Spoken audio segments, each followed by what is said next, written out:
Birds fly against the background of a large moon, under which a large shopping center can be seen. Someone calls the interlocutor his son and says that he came just in time, and the broadcast had just begun. The guy with the gold chain around his neck asks the guy in the vest if he heard the news that this time they will broadcast the hellish difficulty level live. The guy in the vest hands a can of beer to his interlocutor and tells him to step aside and asks who the other son is, and then asks him to pour a beer. A man with a gold chain looks at the monitor screen. The girl on the monitor screen in a clown's hat and makeup in a revealing outfit raises her hand up and says welcome to the live broadcast of the Real Hell Games, organized by their favorite sponsors. The girl raises the microphone above her and announces the start. A girl with a crazy look looks at the camera and says that only today, newbies are on a mission with a high mortality rate, a creepy game, a hospital for giant elephants. The guy with the gold chain drinks beer, and the guy in the vest eats chips. The girl says that this platform has been on the air for 3 years, and the game in it draws people into the world of terror and forces them to perform terrible tasks. And those who can succeed will be generously awarded not only with prizes, but also with the preservation of their own lives. And those who lose strength will be taken away in the game, and so on until death. The girl holds the microphone to her chest and tells her to let her introduce their wonderful new players. The girl is holding in her hands a cube-shaped object with a star symbol. One of the commentators writes that it is too slow and asks to be closer to the point. The second commentator asks if the presenter received an electric shock. A third commentator wrote that every game is so exciting. The presenter raises her hand above herself and exclaims that among the newcomers there is one whose mental strength reaches 101. The commentator writes that he remembers that Shigun, the demon of the city, had the highest mental strength 100. Another commentator writes that at the top they called Shigun the most talented of the participants of the Infernal Games, but his name is written in blood in the rankings. A third commenter asks the others if they think a new player with spiritual power 101 will be cooler than Shigun. The broadcast shows a man lying on a bed. The presenter says that due to the large number of players, information about the participants will not be presented to the audience, because this time the theme of the game is the one that causes the greatest mortality among beginners. A terrible game, a hospital for giant elephants. Noise appears on the screen. Notifications appear with a red interface. The first notification says that an unknown error occurred in the character data, and a new data source was discovered. The second notification says that an error occurred in detecting player data, and the user is asked to try again later. The third notification states that an error occurred followed by a data recovery error. The last two notifications say that it was not possible to restore. The man opens his eyes. Above him is a device with many lenses. He raises his hand above him. There is a scalpel in it. He opens his eyes completely and is surprised by what is happening. He lifts his torso off the bed. A man is in the middle of a hospital room with a metal floor and wonders where he is. He puts his hand to his face. In his eye are visible red interface windows with notifications. He sees through the walls. Everything around him looks like a combination of white outlines and gray emptiness. The first notice states that the wall is neutral and cannot be moved or destroyed. The second notice says that the door requires an access key card. The third notice states that an unknown dark shadow poses a danger. The main character thought about the key card. He gets out of bed with a scalpel in his hand. He opens the door and leaves room number 401. He walks down a long hospital corridor, a rat in the foreground. He passes by room number 405. He notices a cockroach on one of the signs with the room number. The main character's foot is raised toes up. There is a puddle under it. He steps into this puddle. A man looks at one of the chambers. Someone lies inside and asks the young man to help him. The main character approaches an old man who is lying in a bed with IVs. He says that he needs to go to the toilet and asks for help to get up. The main character looks at the old man, puzzled. A notification appears that this is Old Man Liu, and he is especially dangerous, but he cannot move. He has a desperate expression on his face. The main character wondered if this was a trap, adding that the old man is strong, but cannot move and his level of combat effectiveness is low since he is near death. The old man smiles and thanks the guy. One of the commentators asks if this guy really has no brains. The second commentator writes that let's deal with him already and call a beautiful player. The main character extends his hand to the old man's hand. The old man wants the main character to come closer and touch his hand. A commentator writes that new players who die at the hands of the old man, and mental strength decreases from 100 to 50. Another commentator calls the new player stupid due to the fact that he is being tricked. The main character abruptly removes his hand, and the old man is surprised. He moves away from the old man. He puts a scalpel to the old man's forehead, and he asks what he is doing. The main character says that he has one question, and if he can answer, he will take him to the toilet. The old man asks what will happen if he doesn't answer. The guy leaves him a cut and says that then he will cut off his head. The old man with a frightened expression on his face says that he will answer. The main character asks how many hairs are on his legs. The commentators are confused, but the old man is silent. The old man with horror on his face shouts not to kill him. He asks you to ask him one more question. The main character throws a scalpel and asks where the hospital key card is. The old man says that there are 3 such keys, one card in the staff room, the other in the logistics department. He doesn't have time to say where the other one is. The main character cuts his throat. The commentator writes that you can't say that the main character has abilities. The second commentator writes that anyone can bully old people. The main character apologizes with a smile on his face and says that he doesn't have many questions. Red energy appears near the scalpel and then notifications appear. The first one says that his weapon collided with a ghost and the level was successfully completed. The second says that the scalpel can cause additional damage to ghosts. The third notice says that the main character killed Old Man Liu, and the scalpel was slightly improved. The guy puts his hand on the back of his head and turns his attention to the envelope on the table. He takes the envelope in his hand and thinks about a hospital for giant elephants. The presenter looks in surprise at the document in her hand. The document contains the details of level 1 player Zhaoyi. He has no traits, his weapon is a +3 grenade, and his sole weapons are surgeon items. Characteristics: Life 10 out of 10, Strength 2, Luck 0. The main character is surrounded by a blue glow. A notification appears with information about the main character's mental power, which is 100+1, followed by a lot of random symbols. The main character is shown on the big screen, and the presenter announces that the player is launching a hidden mission. A notification appears where it says about activating a hidden task, which is the last wish of Old Man Liu. The difficulty of the hidden task is higher than that of the main task, because if you do not complete the hidden task, it will affect the content of the main one. The old man's body disintegrates into particles, which soon disappear. He tells the main character that in his hands is a folder containing a document of ownership. This is everything that the old man acquired in his life. He, with a lifeless expression on his face, says that he agreed to a deal with the director of the giant elephant hospital so that in exchange for an apartment he would participate in the murder, and also that his daughter could get the document. He remembers his own, which someone is pressing against the table. He cries and says that his daughter recently died in an accident in an elevator. He remembers her body, which lies in the corner of the elevator. The old man says this is how it all ended and, gritting his teeth, begs the main character to help him kill the director in exchange for a property document. The main character takes out a document from the envelope. The old man has almost completely disappeared and tells him that the document will become his. The notice states that Old Man Liu's property document has been received. The material is green paper. The presenter watches what is happening on the screen with a smile. Commentators admire the main character. The girl made a surprised expression on her face. The broadcast shows the main character with a document in his hand. Among the comments, one stands out in red. It says that although he acted rashly, his game was really not bad, and his mood and reasoning during the game allowed him to move on. The main character leaves the room. One commenter asks if this newcomer is the vice president of the horn-blowing company guild, Yang Tao. The second commentator asks whether there aren't enough people in his club and asks to pay attention to him, because he is at level 12. The third commentator with red text writes that this is stupidity, and there are enough people in their club.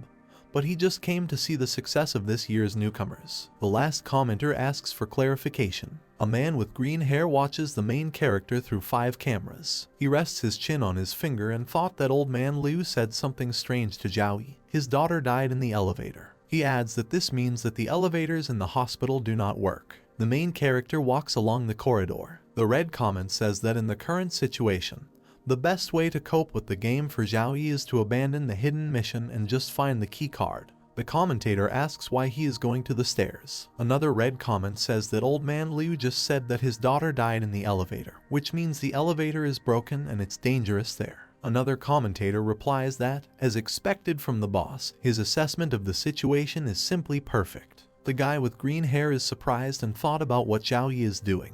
The main character approaches the elevator. He presses the elevator call button. The red interface says that there is a ghost inside the cabin, and its strength and defense capabilities are reduced by 5 times, but it is still superior in strength to a person, so you cannot defeat it with your bare hands. The main character stands in front of the elevator entrance. He touches his face with his finger and smiles. He thought that the ghost in the elevator was most likely the daughter of Old Man Liu. He goes inside the elevator. Commentators write that the guy went to his death. Zhao presses the first floor selection button and thought that most hospitals have information boards on the first floor that he should see. The information board shows that the elevator is on the 6th floor. The 6th floor changes to the 4th. The main character is standing in the middle of the elevator. In the corner there is a huge blood stain. The first commentator writes that this is dangerous and he is going to his death. The second one writes that the elevator is almost a living coffin, and in such a dangerous world it is unwise to be in it. The third commentator asks if everything is normal in the newcomer's heart, and adds that his mental and physical strength has not yet fallen. The main character looks at the ceiling. He noticed something. A lantern lit up above him, illuminating the elevator. A drop of sweat fell on Zhao Yi's forehead. Someone appeared behind the main character. Someone put a hand on his shoulder. The main character pays attention to her. The gray creepy ghost with long hair appeared behind him, shouting that she was terrible, like death. The first commentator writes that this ghost looks so gorgeous. The second commentator asks not to offend Zhao Yi. The ghost touches the face of the main character, who is not at all afraid. The main character looks at the ghost with a crazy smile and asks if she is the daughter of Old Man Liu. Commentators note that the main character does not look scared at all and has a very strange face. The ghost says that her name is Liu Zhu and asks if the main character has come to take revenge. Zhao Yi replies that no, and adds that her father wanted to give a special gift. The guy with a smile on his face takes out a document and says that what he left her looks like a certificate of ownership and therefore must hand it over personally. The girl is surprised that her father left her a certificate of ownership. The main character stands behind her. Liu Zhu says that he really left it to her after all. Zhao Yi thought with a smile on his face that this was almost true. The main character looks at the girl and asks her to tell her a little about herself, and then asks why she needs revenge if she died due to an accident. She looks down and says everyone thinks it was an accident, but it wasn't. She clenches her fists and screams that it was the director and he pushed her off the roof. The girl grabs onto the main character and asks him to help her and bring the head of the director, for which she will generously reward him. Zhao Yi thinks that the system did not give him any hints and assumes that it is lying. He smiles and thought that there is no such thing as a reward here. He puts his hand on the back of his head and asks Liu Zhu what his weak points are. The girl says that he is the strongest ghost here, but he is also the weakest of them. She remembers a fat man with gray hair. She says that unlike other ghosts, he does not know that he is already dead, and if the main character convinces him that he is dead, then his obsession will disappear, and with it his power. The main character hands the girl a document and says that the documents are now hers, and he will find a way to help take revenge on the director. The girl asks why the bag of papers is so thin, and the main character leaves the elevator. He turns a small key on his hand. He whistles and there is a huge explosion behind him. The commentator asks if this is normal at all. The ghost's head falls to the floor. The first commentator asks where he got the grenade if he is a psychiatrist. The second commentator writes that the main character looks like a psychiatrist who went through the war. A third commentator writes that he would give the highest rating to his method of exorcising ghosts. A guy with green hair and glasses is typing on a keyboard. He writes that the real estate document is the obsession of the ghost girl, and Zhao Yi took advantage of this, thereby weakening the vigilance of the evil spirits. He adds that in the end, almost all players who encounter ghosts immediately want to run away, but who would have thought that there would be someone who would attack the ghost first? He adds that Zhao Yi took advantage of loopholes in the system. The old player hits Liu Zhu, which has no effect on her. The commentator continues that most often physical influence has little effect on ghosts. The main character defeats the ghost girl with a grenade. The commentator wrote that Zhao Yi is a beginner, and the dungeon is hell in the flesh. In order to protect the player, the system reduces the physical resistance of ghosts, which is why the grenade was able to cause such serious damage. A man with green hair puts his finger to his cheek and thought that this newcomer's performance is very impressive, and they can make an exception and take him into the guild. Liu Zhu's head opens his mouth. She asks the main character how dare he resist her. The main character looks at her. He picks up her head from the ground. He throws his head to the side and says that her head bounces so funny. He removes the blood from his hand and says that it is so sticky. Zhao Yi threw up his scalpel. The red notice says that the rusty scalpel is a weapon of superior quality, and the sole weapon of the protagonist, and its feature is unknown due to a data error. The ghost girl screams and asks the main character how he dared to do such a thing. The guy raises the girl's head and he asks not to kill her. Zhao, with a crazy expression on his face, holds a scalpel in his other hand and tells her to shut up and adds that his scalpel is very fast and will not hurt her. The ghost screams throughout the corridor. Drops of blood flow from the scalpel. A notification appears that says something has awakened, as the rusty scalpel is stained with the ghost's blood. As a result of this, the soul weapon has improved and the number of weapons is increasing. The protagonist's scalpel is shrouded in red energy. He raises his head up. Zhao smiles with a slight smile and an interface with his characteristics appears. He discovers something behind him. A ghost without an arm stands in front of him. He noticed the head in the main character's hand. The main character with an ominous expression on his face asks the ghost if he can help him with something. The ghost runs away in horror, thinking about how terrifying the main character is and adding that he should run as fast as possible. The number of viewers is 101. Now 63,524 viewers are watching the broadcast. The main character looks at the fleeing ghost with a smile. Spectators comment on what is happening. The first commentator writes that this newcomer is too cruel and was able to scare the ghost. The second commenter writes that he just used the ghost's head as a baseball and asks if they are sure that he is a psychiatrist and not a patient. The third comment says that the guys from the guild send people to the live broadcast of newcomers in order to pick up the hottest ones in the future. Zhao throws his head on the floor and thinks that when your strength increases to 5, it feels good. The main character smiles and thought it was very encouraging. He goes down the stairs and thinks that he is now going to the first floor and looking for a map. He goes down the floors with the desire to get a map of the hospital. The next goal is the security room. The main character entered the room. In front of him was a bloody hand and a cap. He sees 3 corpses in front of him and thought that he needs to write a message to inform the administrators that they are dead and adds that there is video surveillance and possibly a printer in the security room.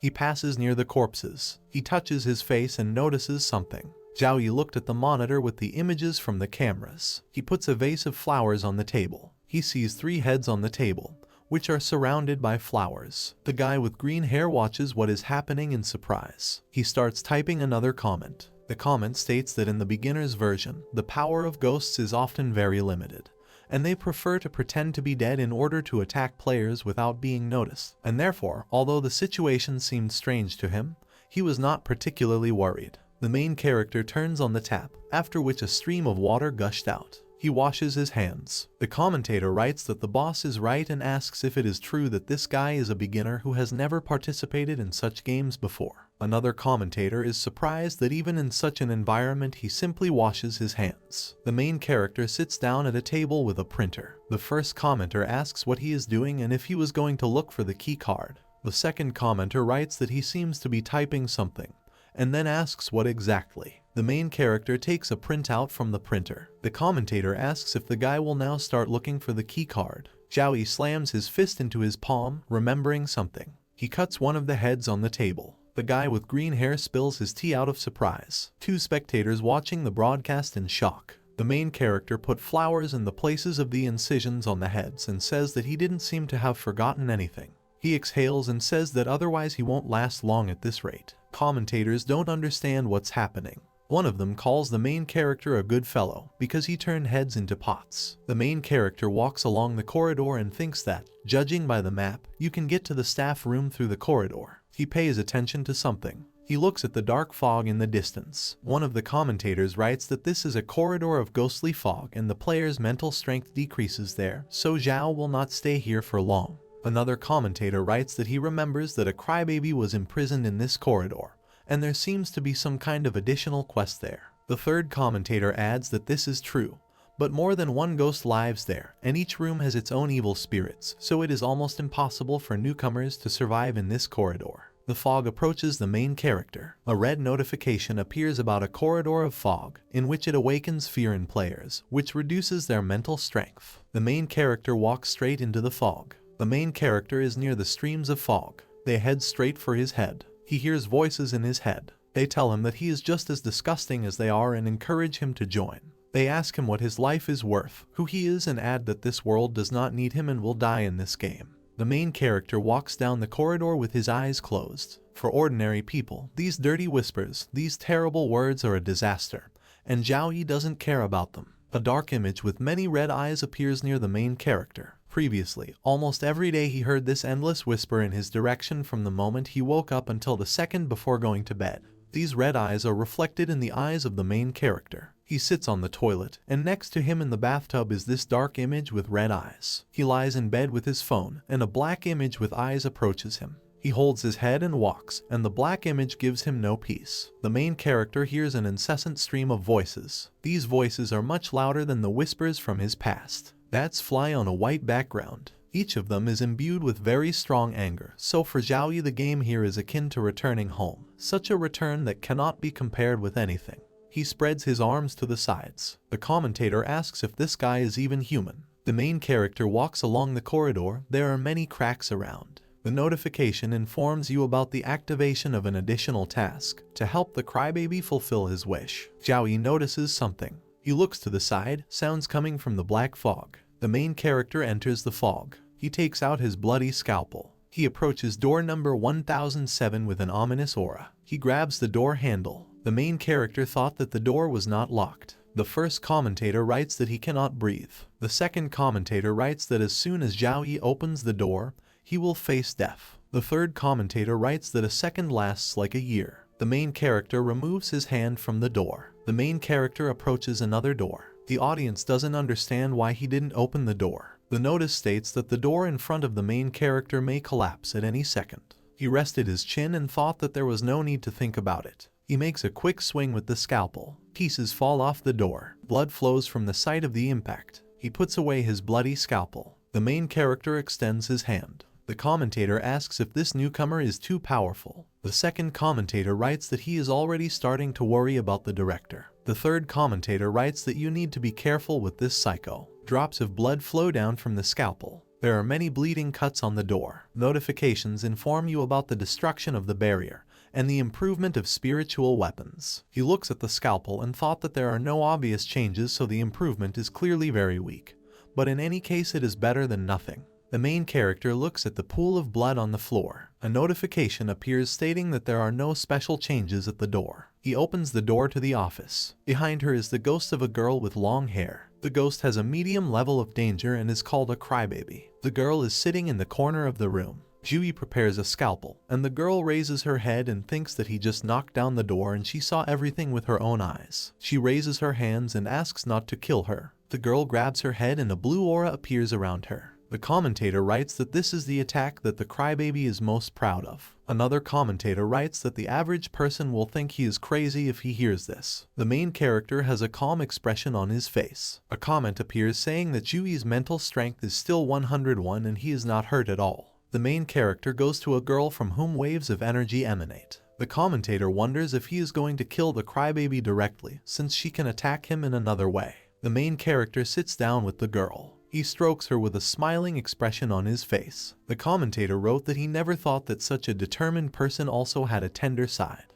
A girl with blonde hair and black lips drinks wine from a glass and says that he is on the right path. She sits on a stool at the bar and says to first detain the ghosts, and then appease them in order to establish a trusting relationship with them, and then adds that this is very important to understand when performing secret missions. The people near her are delighted that Goddess Hongying is also here. A man in a black shirt asks for her autograph. A man in a purple vest asks her if she has an engagement ring and if she would refuse one if not. A man in a white t-shirt asks if she would like to buy her a drink. The girl straightens her hair. She tells them to get out of here with an arrogant look on her face. The guys look at her lovingly and think that she scolded them, which is why they want to save the recording and listen to it again every time. The girl gets up from her chair and says that she just met with one fat guy from a group of beginners, who said on the air that this guy completed the quest in just 46 minutes, setting a record that no one has broken in 3 years. The girl puts her hand to her cheek and thought that his name is Zhaoyi and he is not so simple.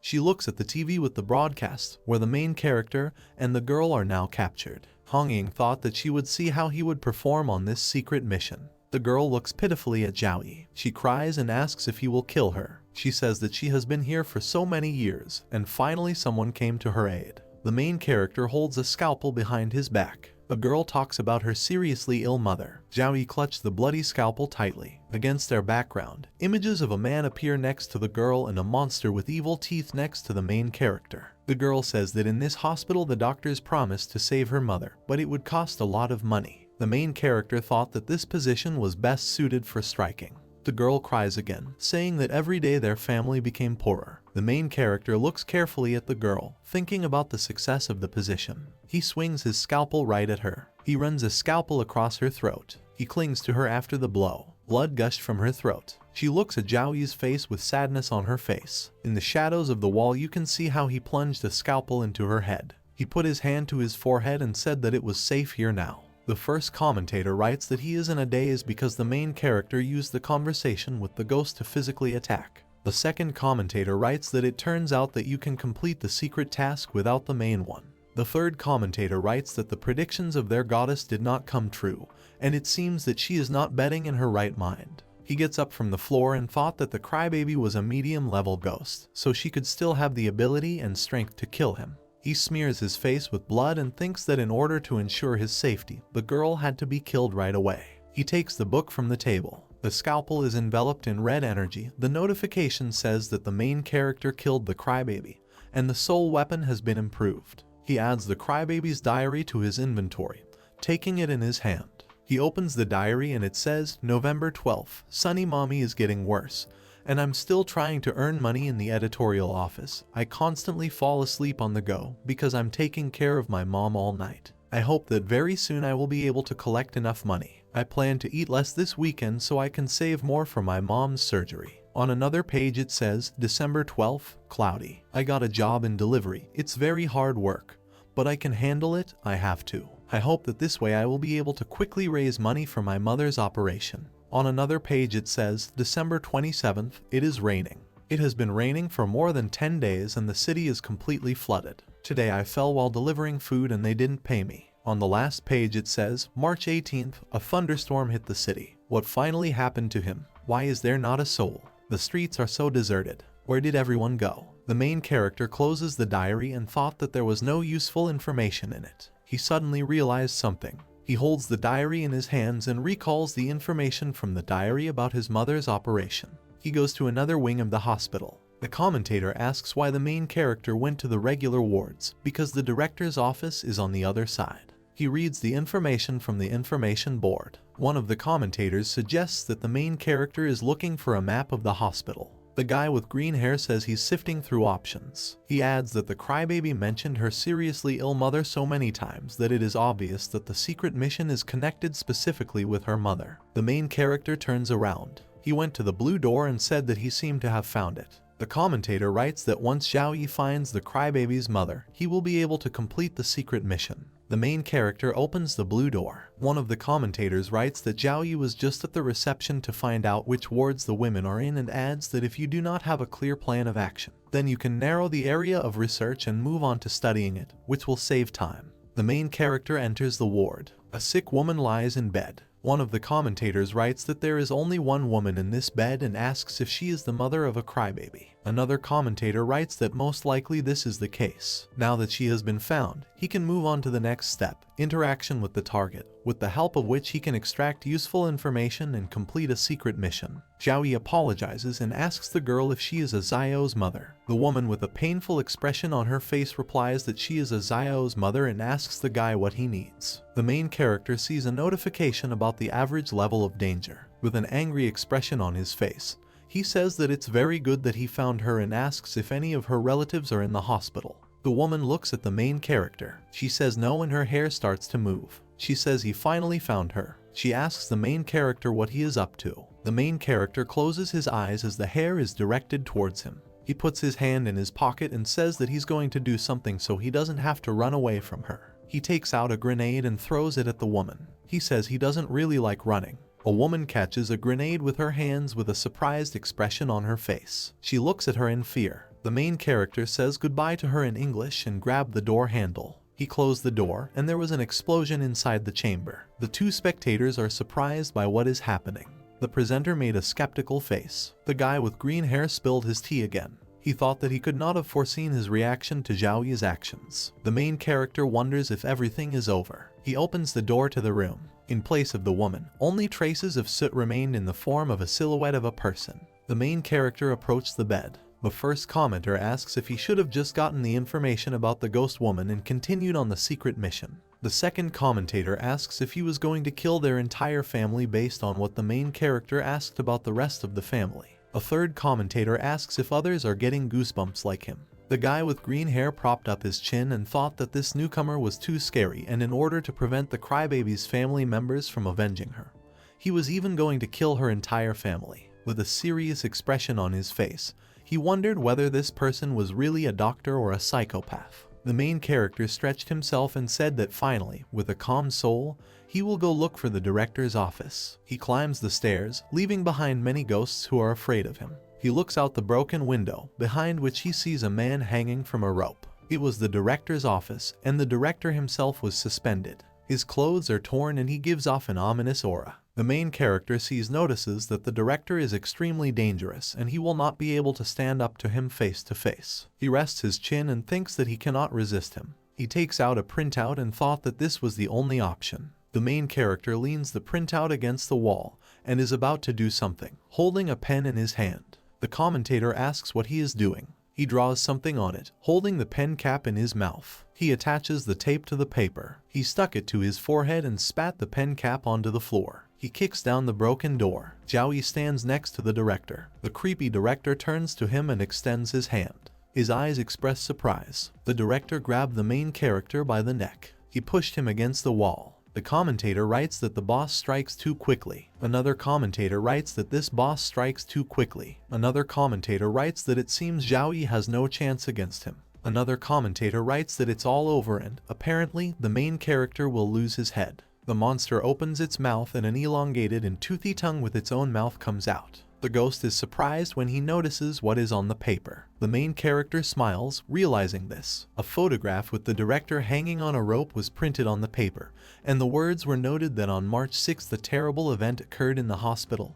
All the patients died and no one survived. The director realizes that this corpse is so similar to him. He removes his hands from Joey's neck. He presses the main character, but his strength weakens. The director shouts several times that this is impossible. The main character takes a scalpel out of his pocket. He sticks it into the director's head. The director with a stuck scalpel screams loudly in pain. The main character sits down on the floor. He receives notification that he has killed the hospital director, and the spirit weapon and inventory capacity have been upgraded. The hung director looks at the main character and says no. The main character has only one grenade left, and his strength is 8 units. The first commentator writes who would have guessed to use a printout like this. The second commentator asks how he killed the boss so easily. Information appears about the main character's weapon.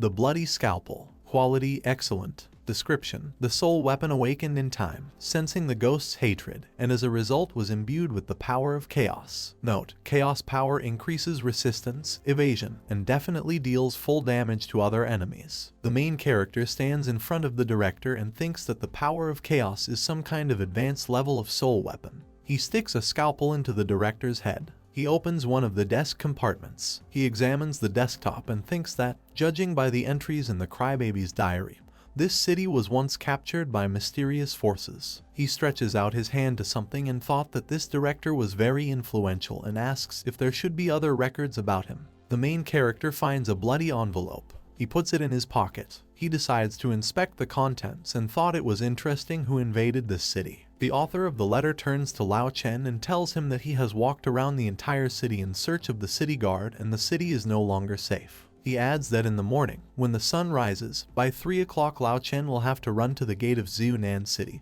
There will be people waiting for him who will take him to the shelter in a car. At the end, the author of the letter says goodbye and says that the recipient of the letter must let go of his fears and act. The main character carefully peers at the letter. He puts it back on his desk. He thought that the person who sent this letter was clearly not from this city, and it was obvious that the people from Zhunan knew that something was happening here. But these events exceeded all his expectations. A man named Lao Chen was the director and he died in this hospital. The chief leaves the office and thought that there was no other information here and decided to leave here. He leaves the hospital and looks at the sky where birds are flying. There are many dark silhouettes standing around him. The main character goes towards some of them. He stops because he saw something. He looks at the skinny naked figure who is holding his stomach. He looks at her in surprise. Notifications inform you that this creature is extremely dangerous and should not be let out of sight. otherwise something terrible will happen. The main character wondered if there was another secret boss. He creeps up with this ghost. A bead of sweat runs down his face, almost reaching the monster. The creature turns to the main character, its eyes glow red. The main character takes out a scalpel and a key card. He unlocks the lock using the key card. The lattice door opens and the passage is open. Xiao Yi watches the bloody monster warily while holding onto the door. He watches the creepy monster through the gap between the door and the fence. He pointed the scalpel towards the enemy. The main character thought that the hint didn't work, which means this is definitely not another secret boss. Blue particles appear around the main character. A voice announces that the dungeon has been successfully cleared and teleportation begins. The main character finds himself in a blue space. The floor underneath him glows brightly. A terrible monster stands against the backdrop of a huge hospital. He sees only blue particles ahead. The monster opens its mouth with sharp teeth. He looks very angry and has an ominous aura about him. Blue space with many numbers. A text appears in the background of the hospital congratulating the player Xiao Yi for completing the main task, escaping the giant elephants from the hospital. The secret mission Old Man Liu's last wish has been completed. The additional task the crybaby's wish was not completed. Rolled paper in the background. Location exploration level is 16. Reward S+ with bonus for killing the boss. Reward plus 25 experience. Increased experience for killing the hospital owner. Items received: Old Man Liu's property document. Title received: Ghost Sadness. The main character materializes against the backdrop of the city. Commentators admire the main character. A notice welcomes the protagonist to the safe zone of the night camp. The main character's level is 2. According to the notification, the game of each newcomer is broadcast online, and you can see all the players in the safe zone. Xiao Yi looks around among the high-rise buildings. He thought that it looked like he was still in the game. A blonde woman in a revealing bunny costume stands against the backdrop of a high-rise building. The main character thought that the safe zone is, in the usual sense, not a real place for players to relax, but a virtual playground. Two guys are sitting at a wooden table. The notice says that here players can sell their inventory,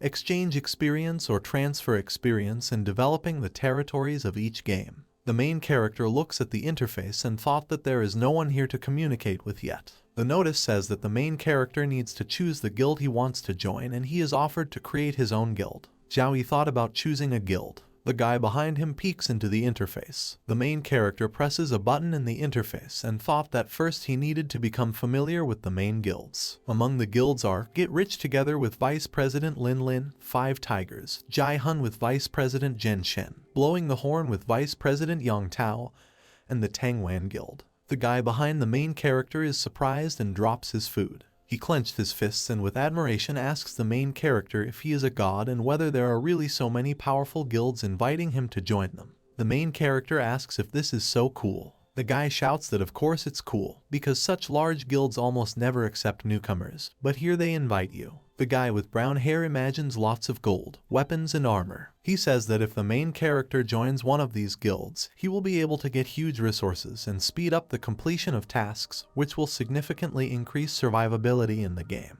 He puts his hands on the main character's shoulder and asks him to take him with him. The main character leaves, leaving behind the shocked guy, and apologizes to him since none of these guilds interests him. He opens his interface and thought that in order to get points, he needs to reproduce the instructions. Among the items he sees a dagger, a mirror, a talisman, and healing potions. The main character touches his neck and thinks that if he wants to buy the item he likes, he must go through a few more additional tasks. He opens the leaderboard, where there are the following subsections: Guild Leaders, Hell Level, Rich World, Famous Bridge of the Four Seas. The main character opens the ranking of newcomers, where he takes first place. In the ranking of Maniacs, the guild Blowing the Horn takes first place. The main character thought that they were not here yet. He goes to a section where he can find out more information about something. It reveals information about guilds. It says the following: after entering the game, a person will no longer be able to return to the original world.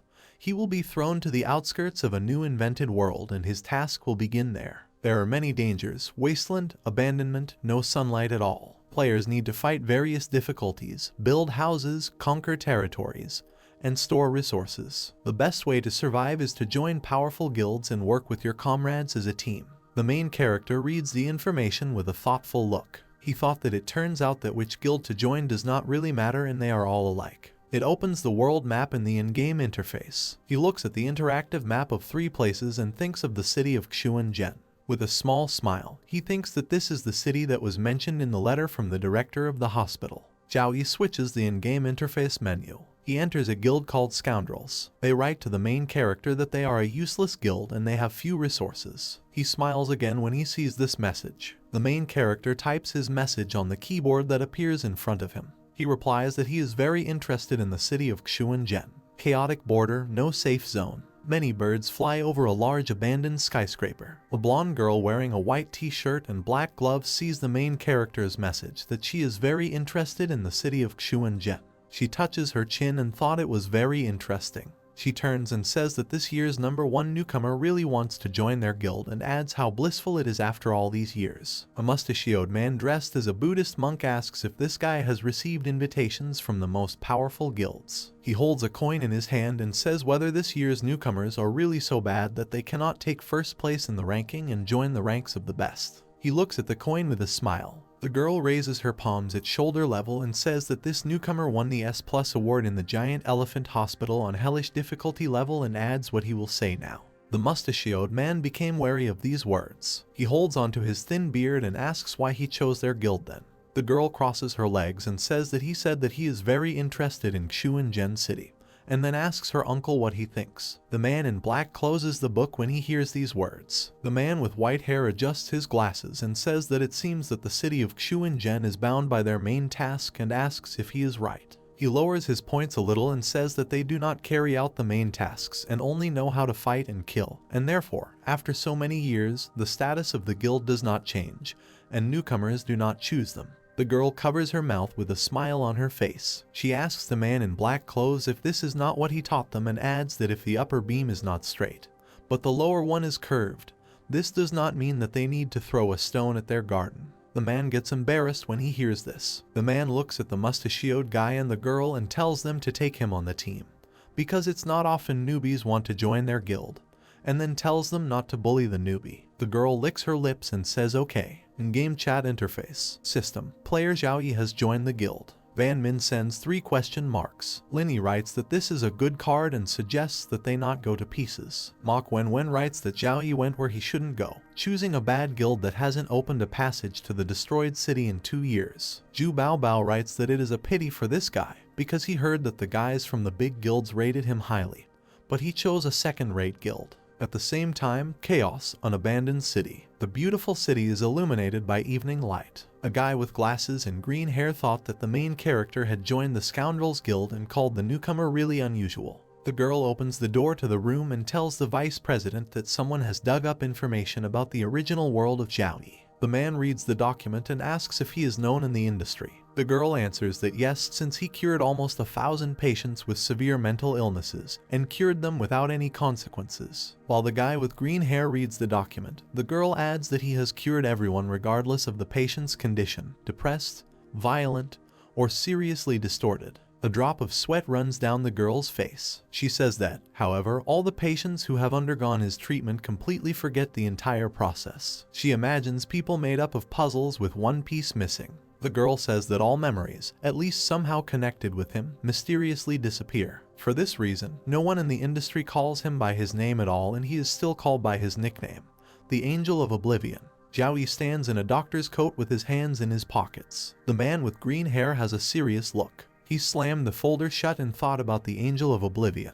He asks the girl to go and call the demon bar to him. The girl presses her palms to each other. She imagines a red and black monster with many corpses lying on the ground around it. She says with concern on her face that Bar killed all the players on the last mission, and because the value of killing is too high now, the system locked him in the killing field, so he will only be able to join the team after 3 days. The vice president listens carefully to the girl. The red and black image clenches a fist behind Bars. The vice president turns and looks at something. He looks at the calendar and says that he still has time, so he will wait for his return.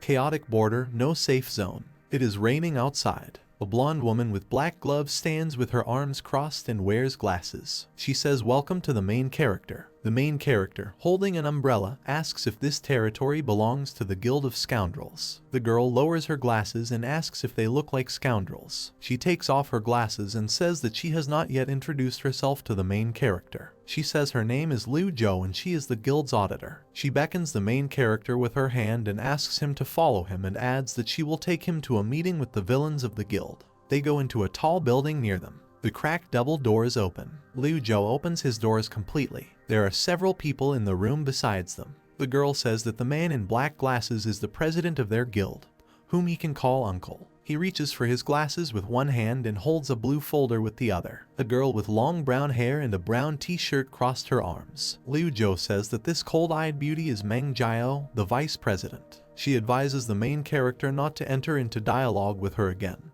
because she will not speak in any case. A mustachioed man points a finger at himself. Liu Zhou says as for that old fortune teller, his name is Jiang Xiao, and he just loves to deceive people and therefore advises the main character to be careful and not fall for his tricks. Jiang Xiao tells the girl that he first of all studies astronomy, then geography, and generally does layouts for free. He asks if, in her opinion, he is a charlatan. He approaches the main character, pointing his thumb somewhere and telling him that he has prepared the room.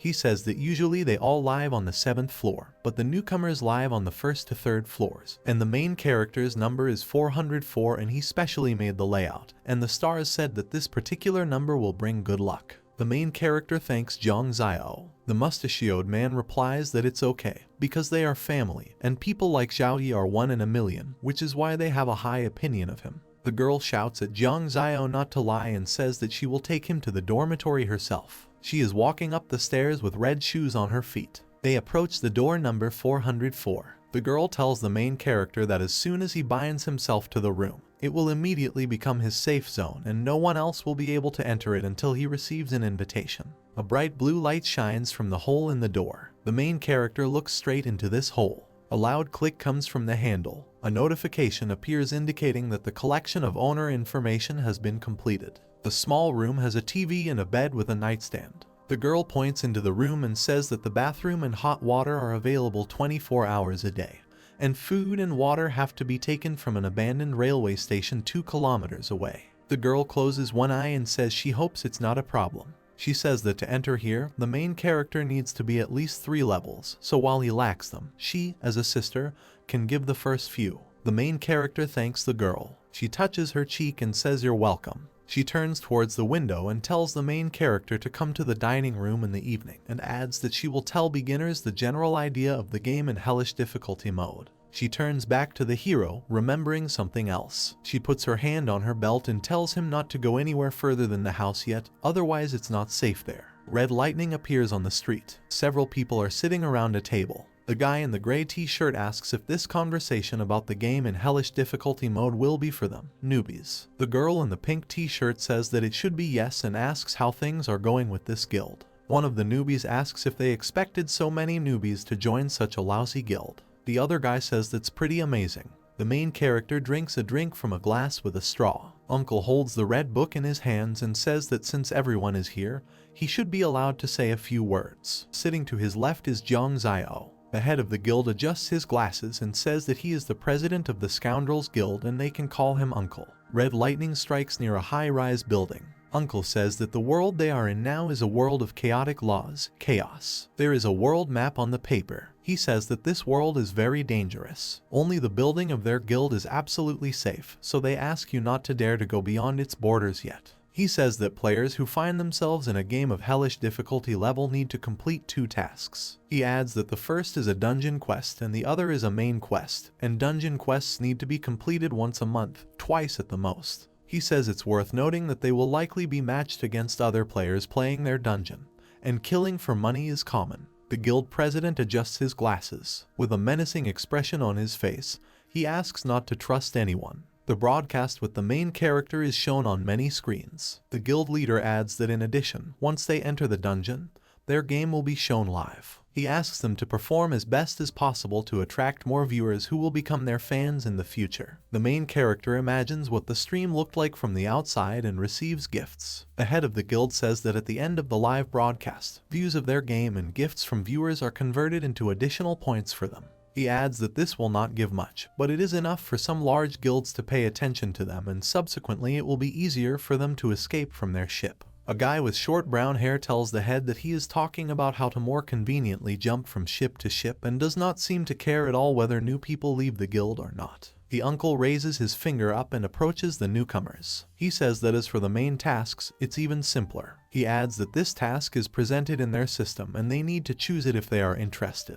And if not, then the guild will not force them to complete it. He moves his hand to the side and asks the newcomers if they have any questions. Many newbies raise their hands, wanting answers to their questions. The guild master looks at them with a serious expression on his face. He closes his eyes and adjusts his glasses. He leaves with Jiang Jiao and Meng Jiao and says that since everyone has no questions, their meeting is declared closed. Newcomers with raised hands look at the departing guild members with puzzled expressions. Newcomers ask how the guild president can be so irresponsible. One of them asks the other how he feels on the pirate ship. The other one answers him that he himself applied for this guild and did not now blame others. The main character calmly drinks his drink while they talk. One of the guild members says that he joined this guild because he saw it first on the list. The main character thought that, in fact, everything related to the game is available in the system and it makes no difference whether they talk about it or not. With a serious expression on his face, he thinks that the fools in this guild are too open and don't even pretend. He adds that the main task never got off the ground. The main character opens the game interface with the guide's task. He thought that 2 years had passed since the founding of the guild, and they were still stuck on the guide's mission. He closes his eyes looking at it. He opens the system menu and thought that this is even better and he can watch how the plot developed from the very beginning and find out what really happened in the city of Xuanzhen. An image of a train station with a steam locomotive appears. In the guide's quest interface it says that you need to collect food and water at the station, and the recommended quest level is 1-3. Mission reward, 2 free talent rewards. Description: one moment you suddenly wake up and find yourself in a terrifying world of eternal night, and your goal is to get out of trouble and leave this dangerous place, but before that you need to find everything you need to survive. Judging by the map, the station is located 2 kilometers from the location of the Scoundrels Guild. The main character rests his chin on his hand and thought that the abandoned train station was only 2 kilometers from their headquarters. The main character looks at the game interface and thinks that this section of the road is not so long, but 80% of the station is immersed in darkness, which means that this area of the road is not related to the task and the possible danger will exceed level 1-3. He closes the game interface by clicking on the close button. He thought that in this case he cannot go there now, but one way or another there is still some food in the guild warehouse, which will last for a while. He chooses a dungeon task and thinks that now the most important thing is to increase his level and earn points, and later visit the store to exchange points for the necessary equipment. A notification appears about the selection of players, which soon ends successfully. The main character is surprised, looking at the interface. A blue butterfly flies against the background of a school building. The interface says that the dungeon is called a scary school. Participating players: Zhao Yi level 2, Yang Lin level 4, Zhen Tao level 2, and Lu Bai level 3. Main task: survive 7 days in a scary school. Additional task: break the curse of the scary school. The reward for the main task is 75 experience points, and for the additional task a dead doll. Introduction: you have successfully enrolled in the city's top school, the famous Stone Hill School. But after being a student here for some time, you suddenly discover that something is wrong with this school. Blue particles fly near the butterfly. She flies into one of the high school classes. She lands on the hand of a girl with brown hair tied in 2 ponytails. The girl raises her head from her desk. The first commentator writes that she is so beautiful, and the popularity of this beauty on air is very high. The second commentator writes that even though he completed only 4 dungeons, he will do everything so that in the future this goddess will be his. The third comment says that she used to be an ordinary girl from a rich family, but now that she understands how to use her head, she has really changed a lot. The notice says, "Welcome to Scary School." The girl looks at the inscription in the interface that the difficulty of the dungeon is hellish difficulty. The girl looks worried when she realizes that the dungeon has hellish difficulty. The first commentator asks why the beauty was so unlucky. The second commentator writes that this is already her 4th dungeon, and is this the first time she has encountered this level of difficulty. She holds her head and thinks that her last task in the dungeon was of normal difficulty and it almost tortured her to death. The girl has a life indicator of 25 out of 25 and a mental strength of 95. With a desperate expression on her face, she thinks that her level is only 4 and she has only 25 life points. On her last task she died 3 times and 15 points were deducted. The girl clutches her head and trembles. She thought that if she died again, she would only have 5 points left and it would be too risky to go to the next dungeon without getting kicked out of the game. Because after all, once her life bar in the dungeon runs out, she will die forever. She suddenly stops shaking. The girl raises her head from her desk and remembers something. She turns around and thinks that she needs to look at her teammates and maybe one of them can help. Other players are sitting at desks next to the girl. She looks at the players and sees among them a guy in a pink sweater named Jen Tao of level 2, the main character of level 2, and a guy with glasses of level 3 named Lu Bai. He slams his hands on the desk and thought that it was all over since they were all newbies and 3 levels lower than her, so they wouldn't be able to help. She adds that you shouldn't count on them and should they really lose today's task so easily. The main character looks to the side with a thoughtful look. The angry girl thinks how dare he chill out. The girl looks at the scoreboard and thought that she was on her own. The board says that it is now September 14, 2032, and the time is 13:20. Yang Lin notes that it is lunch break and if nothing unexpected happens, she will have 10 more minutes before her first class of the day. She adds that we should take this time to exchange information with newcomers. 4 players leave their schools together. The girl tells the others to listen to her, because now they will face serious difficulties and dangers. She says with her eyes closed that for the next 7 days they will have to work hard together as a team to survive. The girl turns to them and asks what they think about this mission now. Jen Tao crossed his arms and said that he just entered the game and he has no information. Lu Bai put his hand on the back of his head and said with concern on his face that they were not aware of this task. They look out the window of one of the offices, where there are many cracks. The main character thought that the classes on the first floor were not even half full. He looks carefully into the classrooms and guessed that there were 46 seats in the class, and then the number of people in the class was no more than 23. He rests his chin and finds his guess interesting, then wonders where this will lead. The girl asks the main character what he thinks and adds that they need to discuss actions in order to survive. The main character is silent in response. Jen Tao props up his chin and says that the name Zhao Yi seems so familiar to him and he wonders where he heard it. He opens his mouth wide and shouts that he remembered. He asks if the main character is the same newcomer who won the Giant Elephant Hospital quest and was able to receive the S+ award. People leave their comments. The first commenter asks if Brother Zhao is going to the dungeon again. The second commentator asks if he is the same maniac from the dungeons. Yang Lin, with concern on his face, asks if this is the same maniac about whom there are rumors. Lu Bai wonders if he is leading the ranking of the top players in the hellish difficulty level. All 3 players with enthusiasm on their faces ask the main character to help him. He gives them a thumbs up and asks them to let them ask a question first. He clenches his fist and asks them if they remember the places they were sitting at.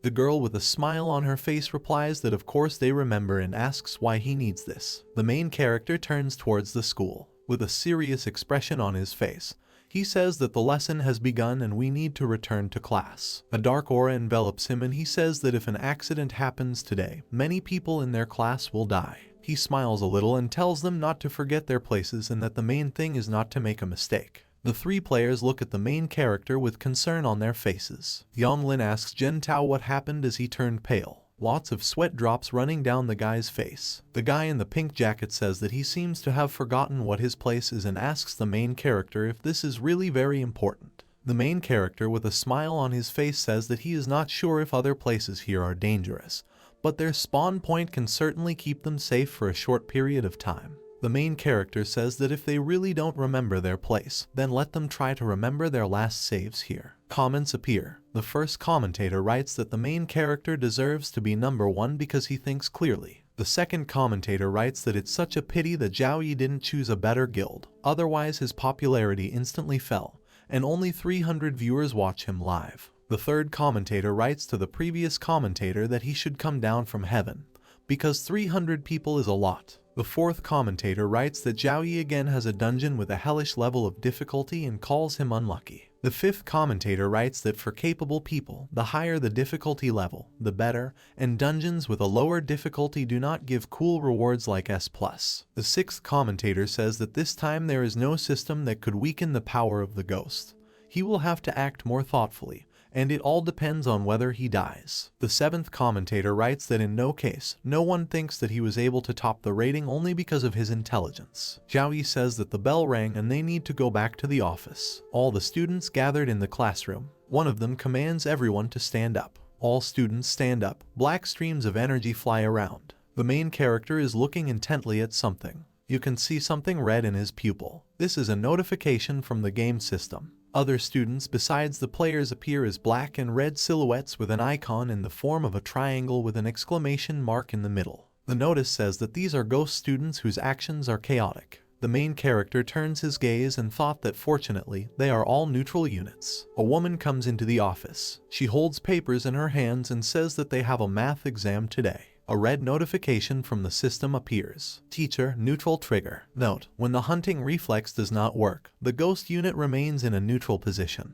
But if the reflex does work, the ghost's power increases and rapid regeneration occurs after killing the target. The main character thought about the trigger with a serious expression on his face. He pays attention to the papers in her hands and thought that the trigger point is definitely connected with the paper in her hands, or it is still connected with the students' places. He watches the woman closely. The teacher approaches the main character, and he thinks whether this matters. The teacher stands in front of the students and says that now she will give them test sheets. She says with a calm look that the time to solve problems is 50 minutes, during which any noise in the office is prohibited. One of the students is shaking and the main character wonders why he is shaking so much. A woman gives out tasks and the main character thinks about what the guy in front of him is afraid of. The main character props up his chin and, looking at her actions, wonders if she's really handing out test papers to empty seats. He looks closely at the test on a free desk and thinks that he has no ideas, but maybe the exam is just a distraction. She places the test paper on the main character's desk. He looks at his assignments with a pen in his mouth. He snapped his fingers. With a smile on his face, he thought that not at all. Zhao Yi begins to fill out his form. He writes up to a certain point and stops. He turned his attention to the eraser. He thought that the others should give this eraser. The main character throws up his eraser. One of the students asks what they wrote in the 3rd question and whether they have the same questions as him.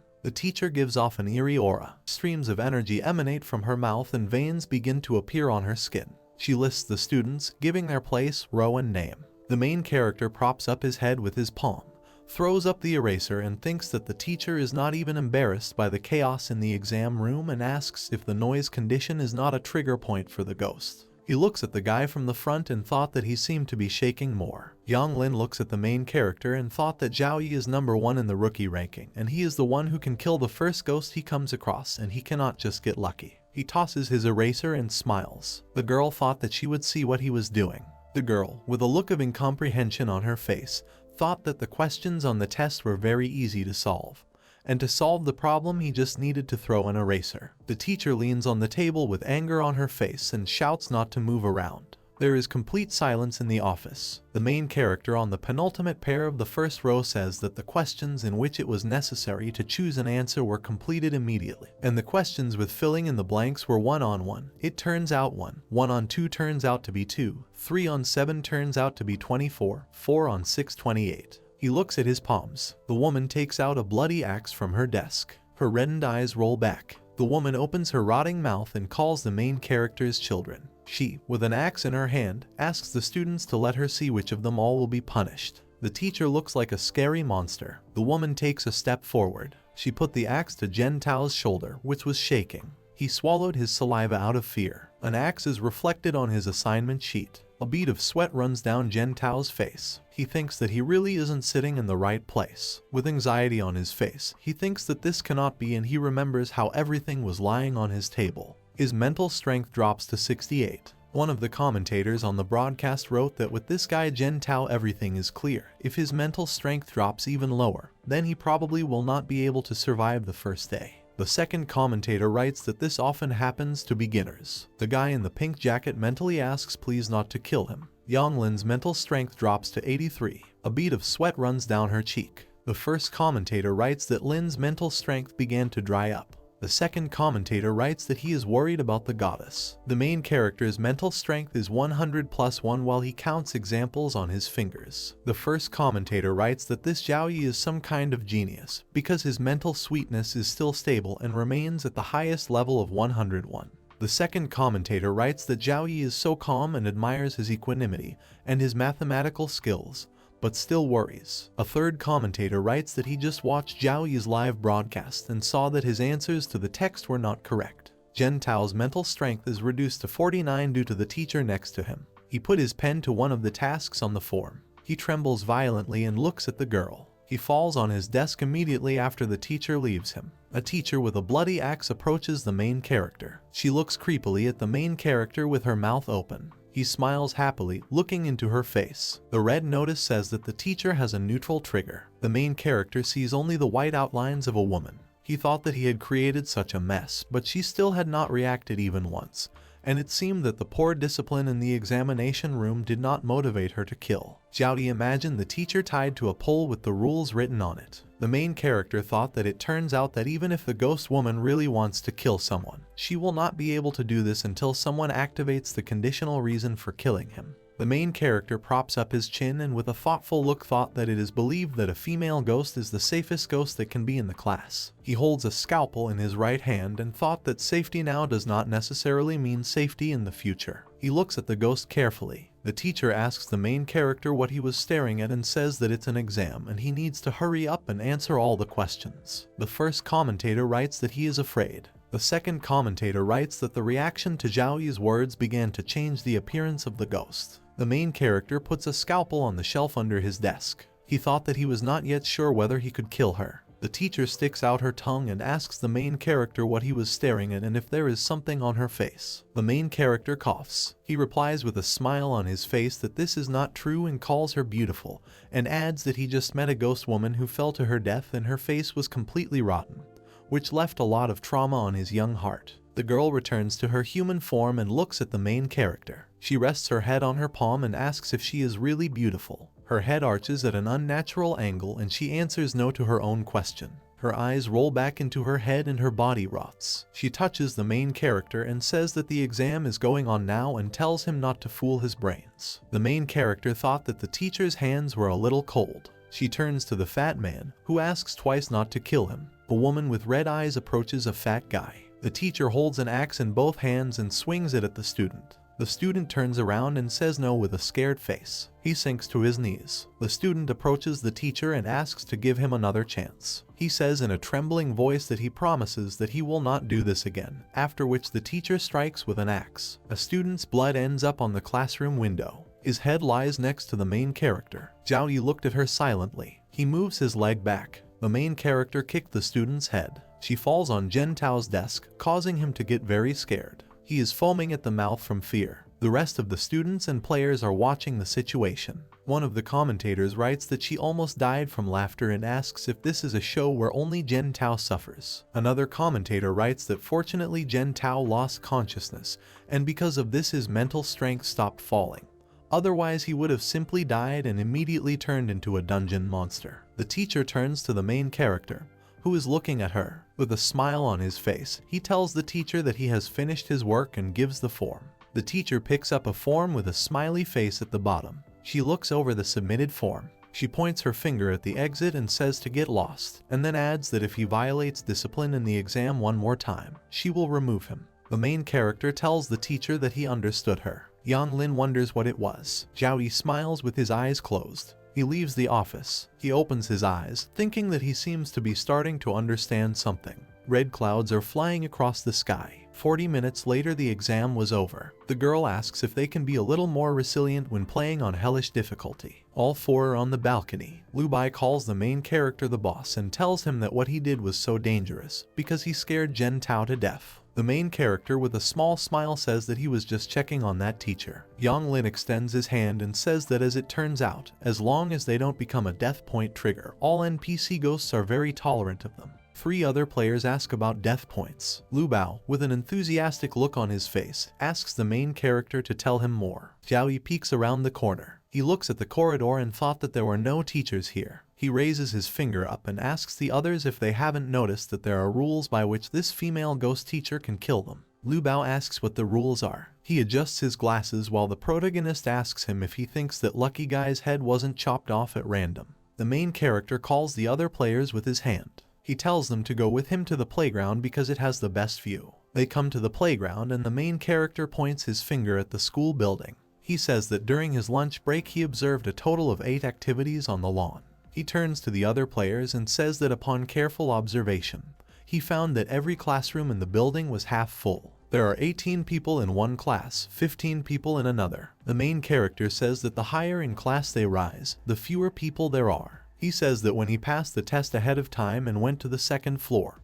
he decided to check something, and discovered that the situation on the second floor was exactly the same as on the first. He imagines a scheme to reduce class size. The main character says that their class is the farthest class on the 3rd floor, and many of the seats were already empty. He adds that there were not so many people in the classrooms at the back. Yonglin puts his finger on his chin and asks what this means. Zhao says with a serious expression that what he means is that if the student's death was caused by some kind of curse, a green aura emanates from the 2nd senior class. He adds that later this curse began to spread from the 1st floor, like some kind of virus, infecting from class to class, and now it has reached their class. Zhao narrows his eyes as he looks into the office. Many classes emit a green aura. The main character says that this curse has created a certain rule, and the person who decides to break this rule will be killed. 3 players besides the main character are very scared. Lu Bai and Jen Tao hug each other and the second one asks if the rule is related to discipline in the exam room.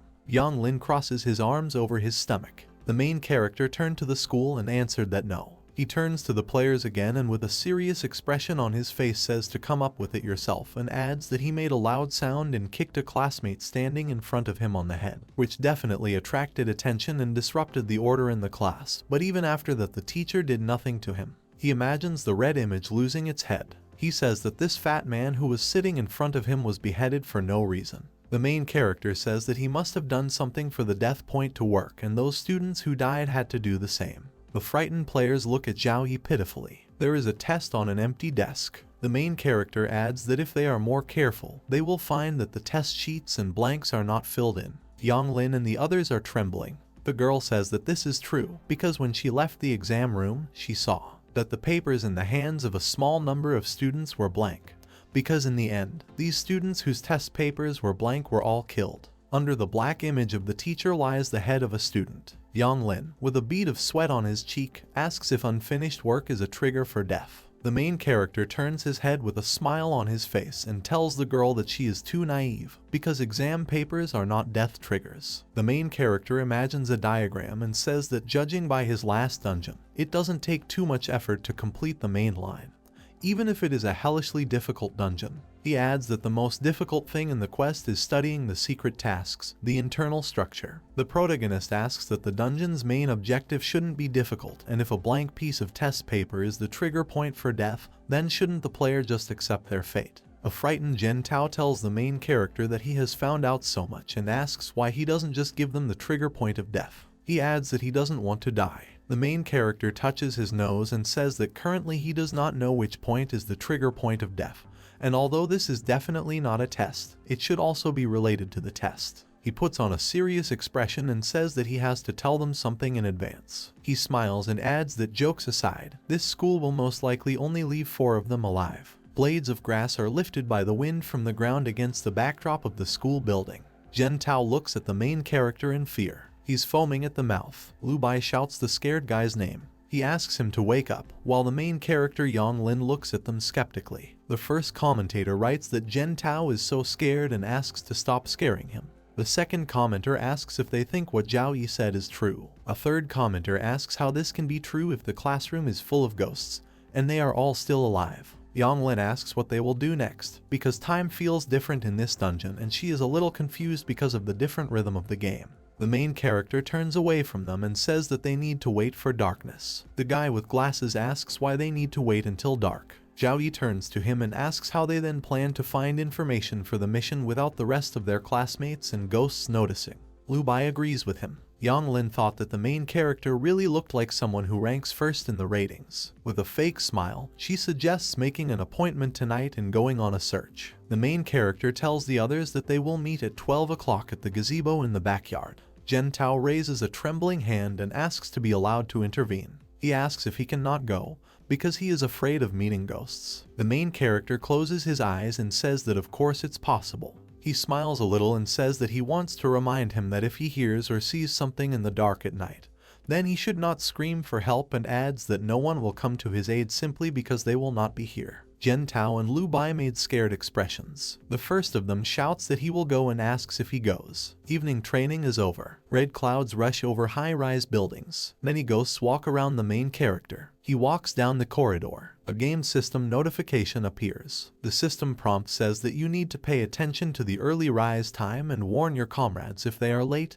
and leave early. You can leave school 3 times in total. The main character opens one of the doors in the corridor. He moves his pupil. He sees bunk beds in front of him. He thought with a smile on his face that this is really the best high school, and the dormitory environment is really good. The main character lies down on the bed and a system prompt appears that he has returned to the dorm after a busy day, and has finally breathed a sigh of relief. He carefully reads the system messages. The new notification says that he is starting to feel sleepy, and will soon find himself in a dreamland, which will not be the sweetest. The main character thought that it seemed that the system was trying to put him to sleep. He lowers his head onto the pillow. The full moon rises against the night sky. He lies in bed with his eyes closed. Zhao opens his eyes. The main character grabs the bed partition. He lifts his head from the bed and thinks that something seems to be going wrong. He takes out his phone. The main character looks at the time and realizes that there are only 3 minutes left until midnight. He opens the door to the corridor. A woman's silhouette stands in a park gazebo. Yang Lin looks around carefully. With a surprised look on her face, she discovers that Zhao Yi has arrived and asks where the others are. The main character replies that he has no idea and adds that everyone has disappeared somewhere,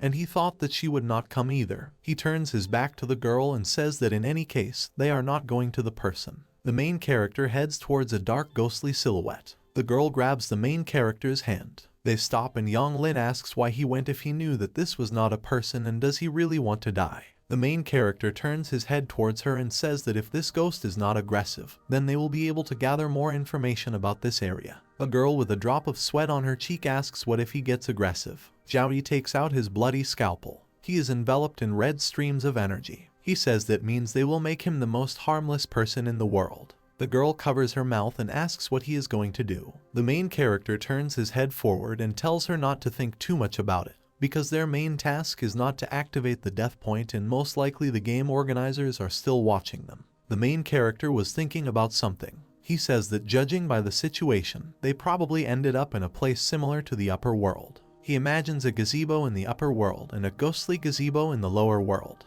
He adds that it's good that they were here, because here they can study the school better. The main character holds his hands in his pockets and says that they should see what the current educational building looks like. The girl agrees with him. Red clouds float across the sky. Yang Lin stands behind the main character. Zhang Yi and the girl look at the dark aura. A black figure with red eyes approaches them. The girl asks what it is and trembles. Yang Lin thought that he looked scarier than any monster. The main character with a scalpel in his hand approaches the ghost. The first commentator writes that it looks impressive. The second commenter writes that he was watching Zhao Yi, and during his last task he wants to say that he is truly merciless because he killed 6 ghosts in the giant elephant hospital. The third commentator writes that the boss of Yang Tao is stunned and he is watching this broadcast. The main character approached the dark image with a scalpel. He opened his red eyes wide. He slinks away up the stairs. The main character exhaled and thought that the game had not yet given the necessary hint. The main character starts running with a smile on his face and tells the ghost not to leave because he wants to chat. Yang Lin looks at the running away protagonist with concern. The main character quickly climbs the stairs. The girl who runs after him asks if he is always so brave. The main character says no, he's just being careful. Yang Lin asks about caution with a skeptical expression and adds that today he tried to break discipline in order to provoke an evil ghost. The main character runs down the corridor and says that this happened because he was 100% sure that the ghost woman would not do anything to him. He asks if she didn't take today's exam seriously. He adds with a smile on his face that several students cheated today literally under the nose of the teacher, and when she discovered this, she only reprimanded them, and this only proves that violation of discipline in the classroom and violation of the rules of the exam in no way provokes the trigger point of death. Yang Lin says she didn't even think about it. The main character stops abruptly. The girl hits her head on his back. She holds her head and asks the main character why he stopped and didn't warn her. The main character tells the girl to be quiet. She covers her mouth with both hands. The girl looks at the main character with her pupils. She looks at something in fear. Her gaze is directed to the door window. Behind him you can see many dark images of students and the teacher. Yonglin asks who these dark shadows are. The main character says that he thinks they should go into the classroom and look around. According to the sign, this is a classroom for grades 2-8. The main character looks out the door window. The dark image of the teacher is telling the students something. Zhao Yi thought that these dark shadows were sitting in the same places as the school children who died this afternoon. The girl points her finger and says the name of the main character. The main character looks where the girl pointed. A ghostly eye can be seen in the window. The main character and the girl move away from the door. The girl and the main character are looking at something. Dark ghostly images are approaching them. Yonglin's mental strength has dropped to 70 and she says that she is scared and doesn't know what to do. The main character turns to the girl and tells her to go. She is surprised by what is happening. Zhao Yi takes her hand. He runs and leads the girl behind him. A ghost with a long tongue stands in front of them. The main character reaches into his pocket with his palm. He smiles as he prepares to attack the enemy. He swings his scalpel. The scalpel remains in the ghost's forehead. He looks at the scalpel stuck into him. The ghost falls to the ground. A system prompt appears that they killed the angry ghost Chong, who left the toilet. The main character takes out a scalpel from the ghost. They both move away from him. The main character shouts to the girl to hurry up and adds that he will not be able to get out of the school building. The girl asks the main character again with her eyes wide open. She says with a smile on her face that then they can escape from here immediately. Dark hands appear behind the girl. The teacher grabs Yonglin's neck. She drags the girl along with her. The main character is trying to wait for the right moment. He throws his scalpel towards the enemy. The girl's ear was wounded.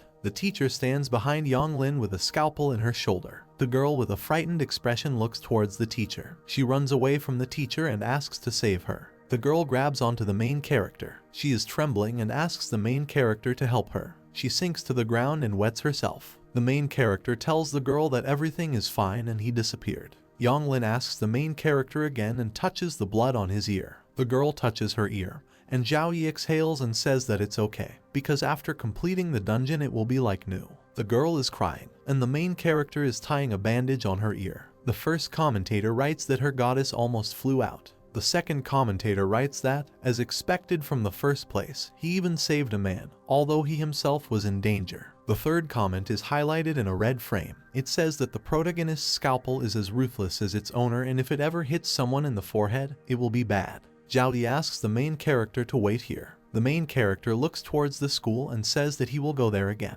Commentators are puzzled by what is happening.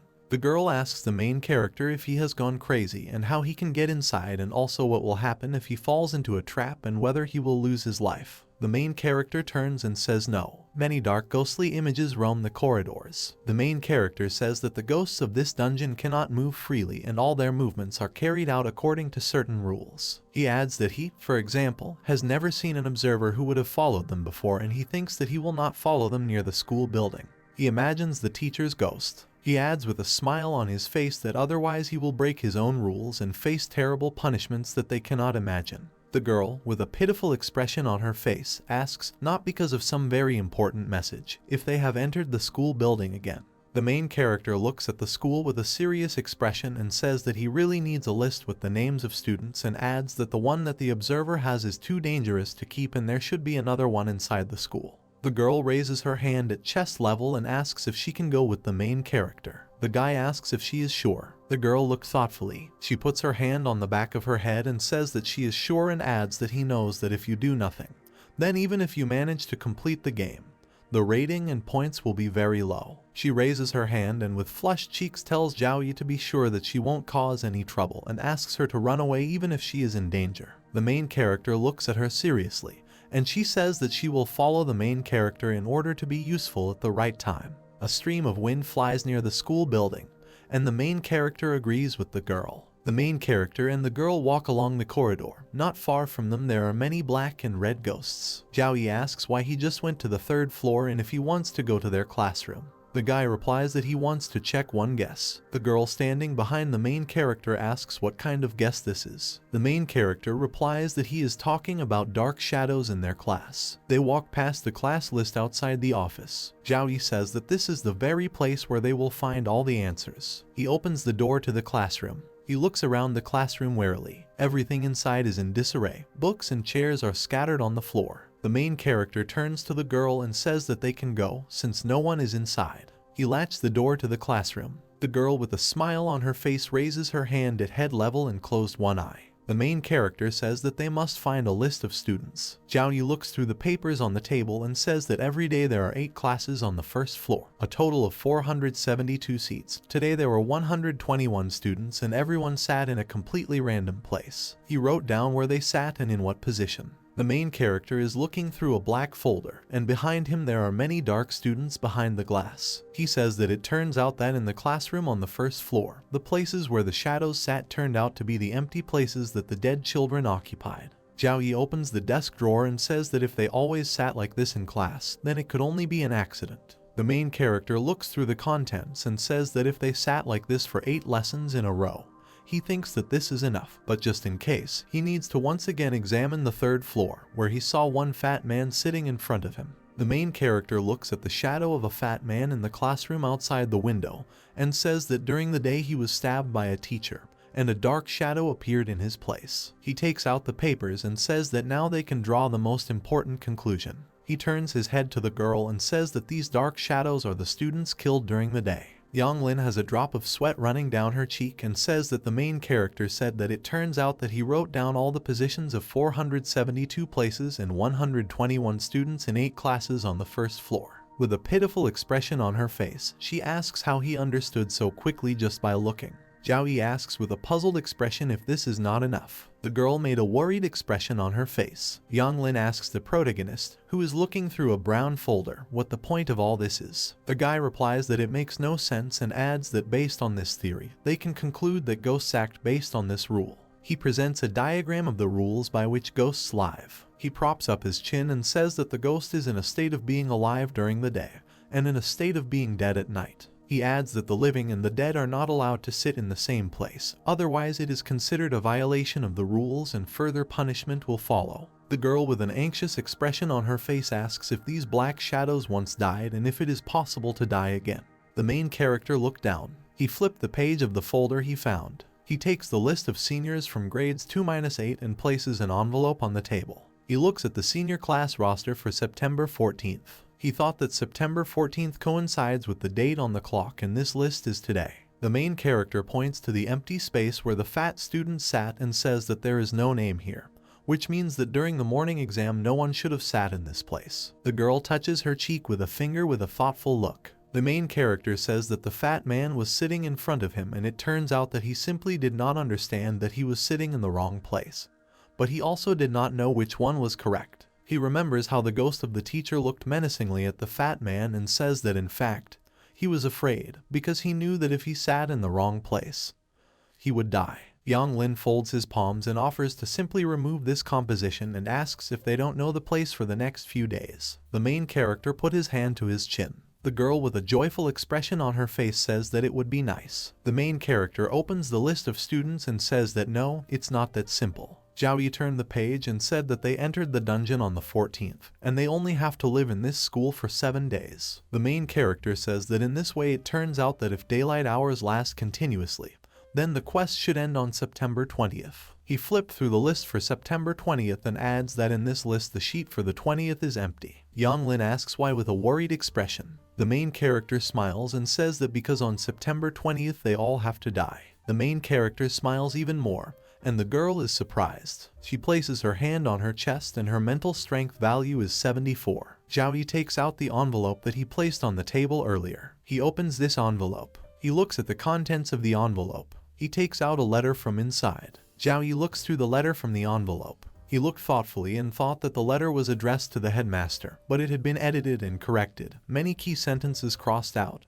Obviously it could not have been sent. The main character materializes a scalpel above his hand. He looks at the girl with a scalpel in his hand and says that now is the time when something should come back and says that they should go to the director's office. Yang Lin looks at him with confusion. The main character turns around a little and looks at the money inside the opened envelope. He takes out a stack of bills from there, and the girl watches this with incomprehension. She asks the main character what he is going to do with this money. He smiles and says that this is just in case. The two of them walk up the stairs. Yang Lin asks the main character if he can explain again and adds that he doesn't understand why he took this money. Zhao Yi replies that no matter who is in this school, a person or a ghost, they all act according to certain rules. He adds that the teacher keeps order during the exam, which means that he cannot leave the class for a long time without an important reason. The main character says that the school principal is a completely different conversation. Top floor. They walk along the school corridor. Zhao Yi says that the school principal is not as busy as the same teacher. He is at school most of the time.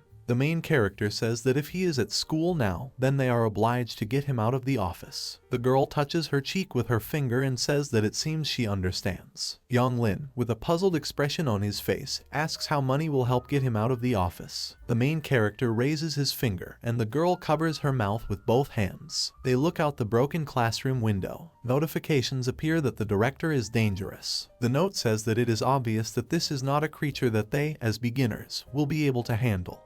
But its mobility is now very limited, so while running it must be at arm's length and a leg's length. The director is fingering something in his hands. He counts banknotes. Yang Lin turns to the main character and says that she realized that the director is a notorious money fanatic. She suggests that Zhao Yi wants to use the money to lure him out. The main character tells her that it's not bad and tells her to stay here and keep an eye on him while the main character is away, and he will deal with the money. The girl agrees, and the main character moves away from her. He lays out the money on the floor. He laid out a long line of money in the corridor. He cleans the dust from his hands. The main character says that after they knock on the door, they will immediately run to the stairs on the roof to hide. The girl agrees with him, pressing her hand to her chest. Zhao Yi taps his finger on the door. The director turns to the door with an eerie expression on his face. The main character runs up to the stairs. The director goes to the exit from the office. He opens the front door and smiles creepily. But he turns his head and says that it smells terrible in here and doesn't understand what it is. He turned his head straight back. The director practically steps on one of the bills on the floor. He looked at the floor with his red eyes. He sees bills scattered on the floor. He smiles and says that he found a lot of money. The main character and the girl peek around the corner. The guy tells her to wait until he crosses the corridor, and then tells her to run to the director's office and find a folder. The girl has a drop of sweat running down her cheek. She asks what folder she needs to find. The main character recalls the contents of the letter and says that from the previous letter it is clear that the mother of one of the students had a conflict with the school, and the school caused serious harm to the mother. He adds that it was he who killed the mother. The director collects the bills from the floor one by one. The main character asks the girl to stop and tells her to follow him. Zhao Yi and his partner approach the director's office. The guy says that now they need to find the folder with this student's personal file to find out what really happened. Yang Lin clenches his hands into fists and says that if what he suspects is true, then such things will seriously undermine the school's reputation. She asks if after this he will still be listed in school documents. The main character looks through one of the shelves and says that, nevertheless, the student's expulsion is still registered on papers. He says that schools and parents of students have little reason for big conflicts. He adds that only if it is for the safety and health of children or their education at school. The main character takes out one of the school magazines and says that this school is a closed military-type institution with strict rules and constant supervision. He adds that there is almost nothing here that could threaten the safety and health of students. The main character smiles and, looking through the magazine, asks what is the reason why the school and the parents of the students can quarrel and even fight. He suggests that the student's expulsion is most likely involved. The first commentator writes that with all due respect, he is crazy about Zhao Yi. The second commenter says he'll be keeping an eye on this guy and feels like he could learn a lot. Yang Lin wonders how she didn't guess right away. The main character carefully runs his eyes through the magazine. He stopped at the page with the world's #1 ranked student Chen Qiang, who was expelled in September due to an early love affair. The main character wonders how the school's top student with such excellent grades could be expelled for having an early love affair. Yang Lin looks through another magazine and asks if there is a school rule about expelling students for early love. The main character with a thoughtful look says that he also looked at the files of other students who were subjected to disciplinary action, and the punishment for early love is the suspension of both students from classes and a call to their parents. But only Chen Qiang was expelled from school. Zhao Yi rests his chin and says that a student of this level usually gets away with problems easily compared to other students. He thinks and adds that if only in the midst of this early love affair he attracted the attention of someone whom he could not afford to attract at all. Yang Lin asks if his early love interest had a backstory or maybe there is a backstory. The main character says that he personally votes for the second option. He adds that, after all, a person with such good grades usually also has high levels of self-esteem and demands. The main character imagines a rough pattern of a student's actions, where he first stalks a classmate.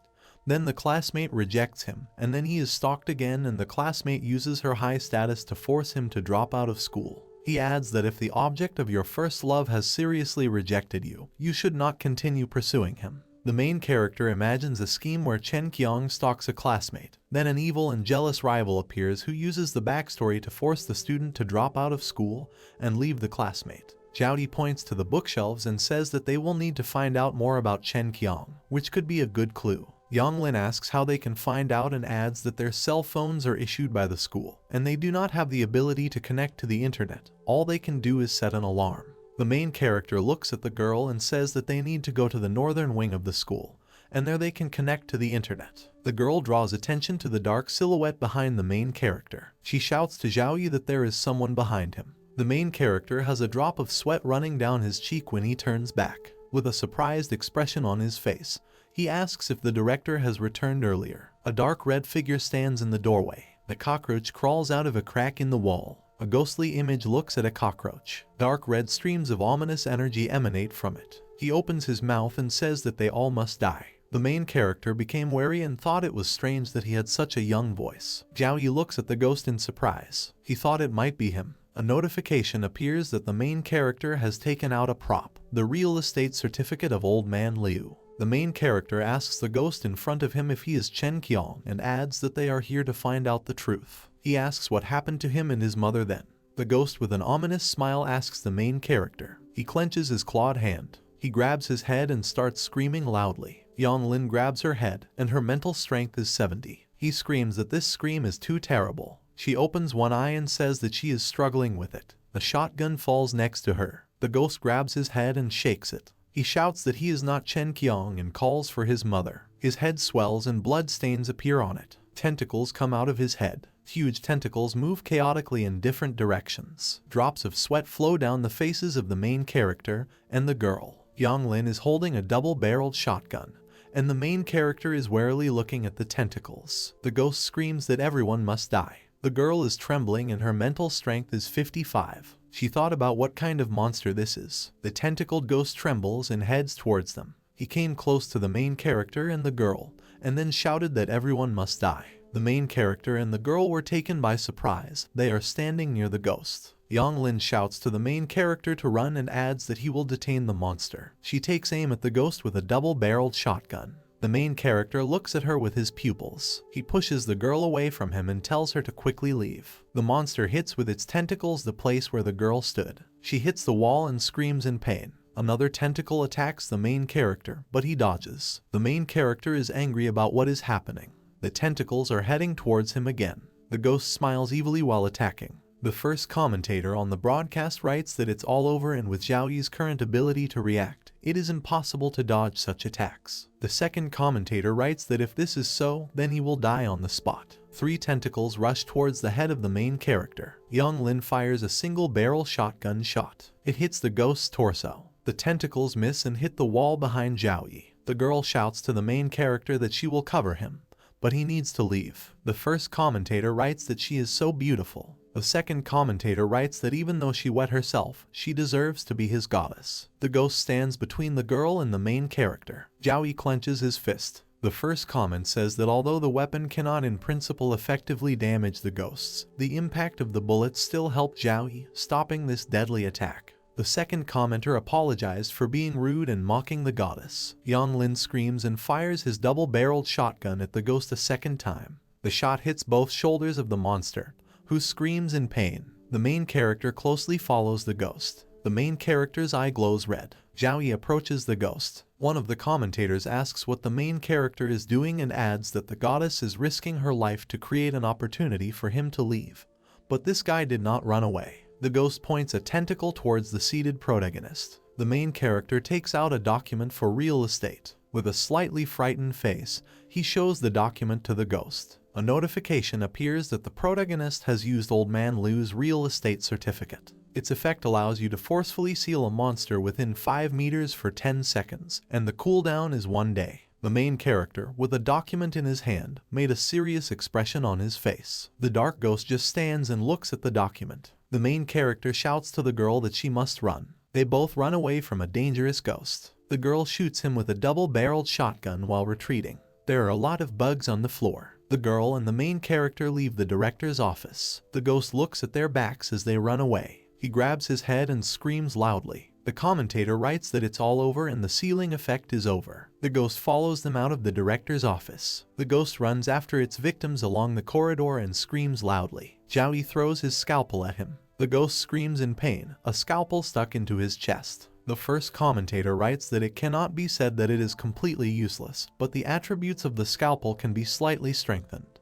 The second commentator writes that you can buy some time. The main character and the girl run out of the school building. The ghost runs after them, and the commentator writes that the ghost's body is not very mobile, so they must have time to escape. Yonglin is breathing heavily due to fatigue. She holds her knees and says she can't run anymore. The main character puts his hands in his pockets and says that he can rest a little and then move on. Red clouds fly past the school building. The girl puts her hand on her forehead and asks what they will do now. The main character says that they will go to the engine room.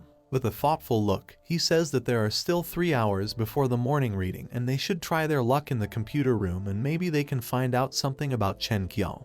Yonglin touches his cheek with his finger. The girl materializes a shotgun in her hand and says that she still has it. She hands the shotgun to the main character and says that she will give it to him, and the system will be activated later. She adds that now that he uses a shotgun, he can also improve his skills with firearms. The main character smiles and thanks the girl. The notice says he accepted the shotgun given by the player. Jowie is holding a shotgun. The first comment says that the shotgun is sold for 2,000 points in the shopping center, and she gave it to the main character just like that.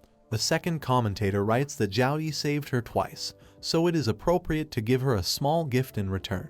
A third commentator writes that he loves her even more. A few minutes later, the main character and the girl head to the engine room. They are standing near the entrance to the office. Jowie shoots the door handle with both guns. A piece of the door with a handle falls to the ground. Behind the door you can see many computers located on tables. The main character hands the shotgun to the girl and tells her to stand outside and watch the entrance. The girl agrees with the main character. Jowie walks past many computers. He presses the power button on one of them. Yonglin stands at the entrance while the main character works with the computer. The main character is typing on the keyboard, and the girl asks how things are going. The main character says that news on the internet is blocked and cleared.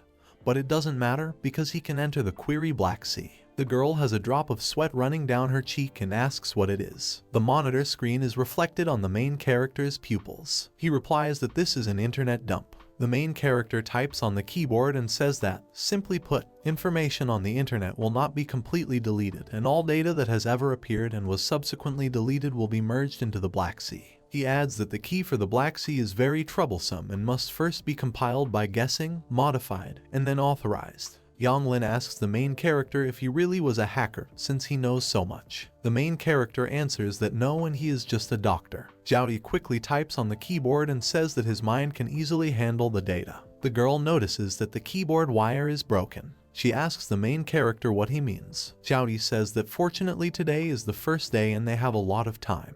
Yonglin sits down on the ground. She holds her head and a bead of sweat runs down her cheek. She holds a shotgun in her hands and says that since they still have time, they should cheer up. Red clouds fly over the school building against a blue sky. Fog appears in the corridor and the girl notices it. She shouts to Jowie that it is very foggy here. He turns his pupils towards the girl. He presses a key on the keyboard with a serious expression on his face. A notification about data deletion appears. He runs as fast as he can towards the girl. The main character grabs the girl's hand. They run away from the fog and the main character shouts that something is wrong with this fog. Before the fog appears, the main character snaps his fingers and says that he is logged in.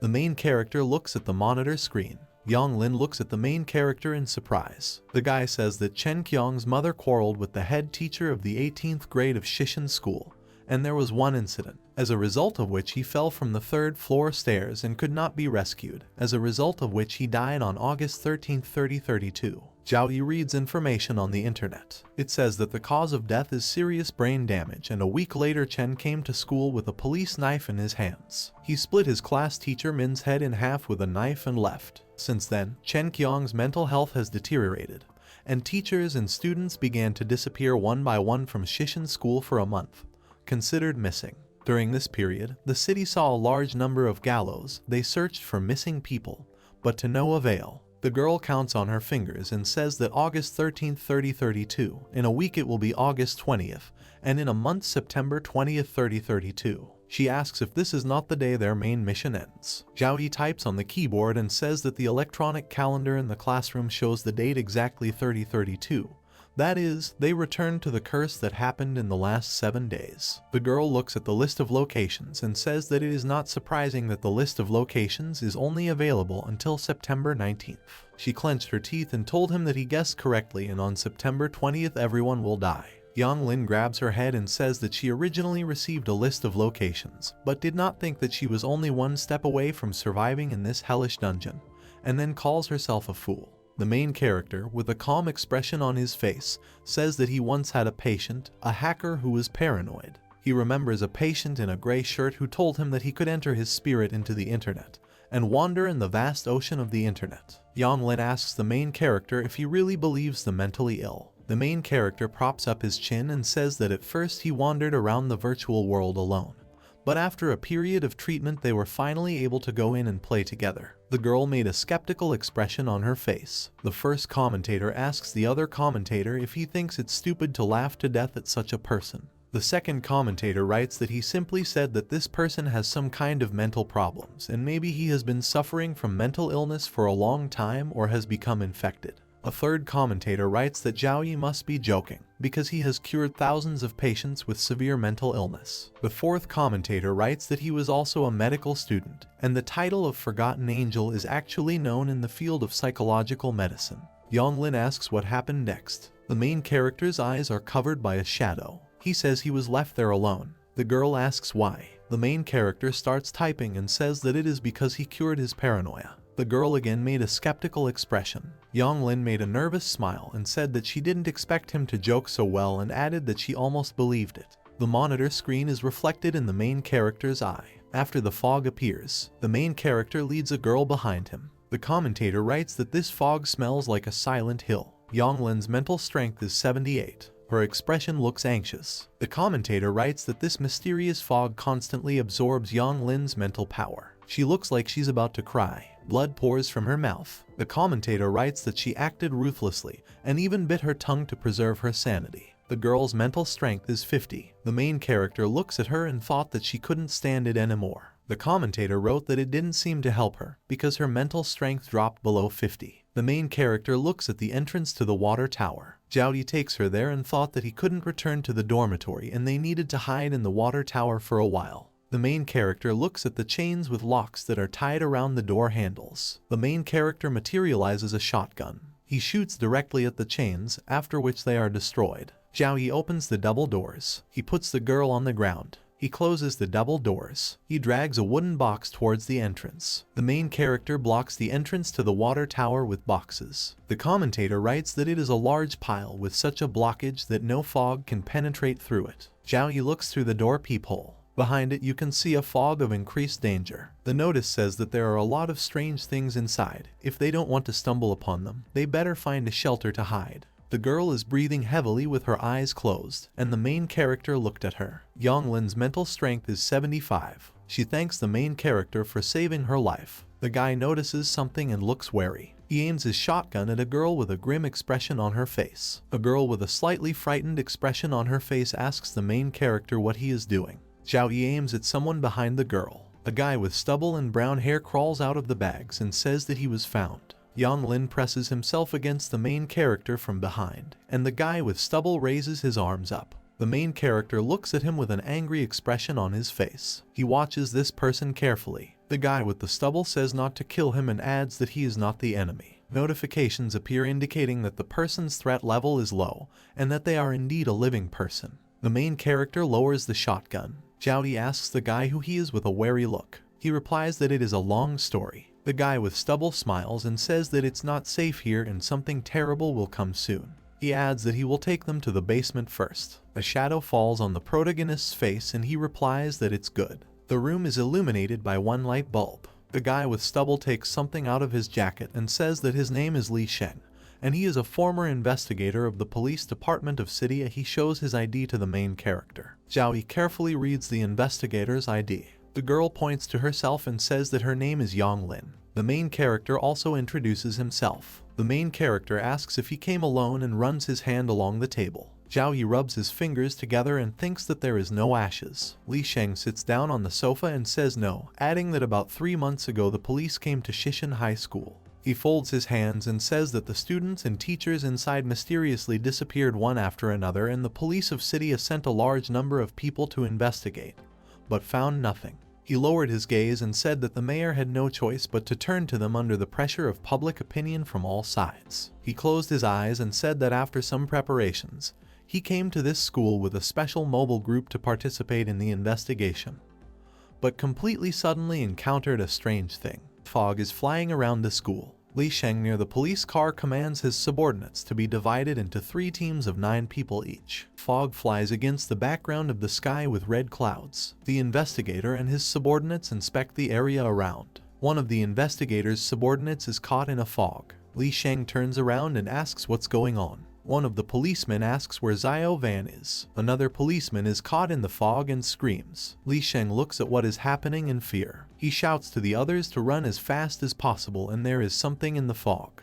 The former investigator reveals that he eventually fled into the dorm building with all 6 remaining team members just to survive. In the inspector's memories, he and several of his subordinates have escaped from the fog, but look very tired. Li Sheng and his subordinates found themselves unable to escape from the school. Outside the school gates there was fog everywhere. The former investigator covers his face with his hands and says that the 7 of them could only wander around the school, full of strange things. The main character looks at the policeman with a serious expression. He taps his pen on the bedside table and says that they'll risk asking. The investigator removes his hands from his face. The main character asks what happened to the remaining 6 members of his team. Li Sheng looks down and replies that they are dead. The main character says that judging by what was said, the investigator remained at the school for at least 3 months and asks him what he ate all this time.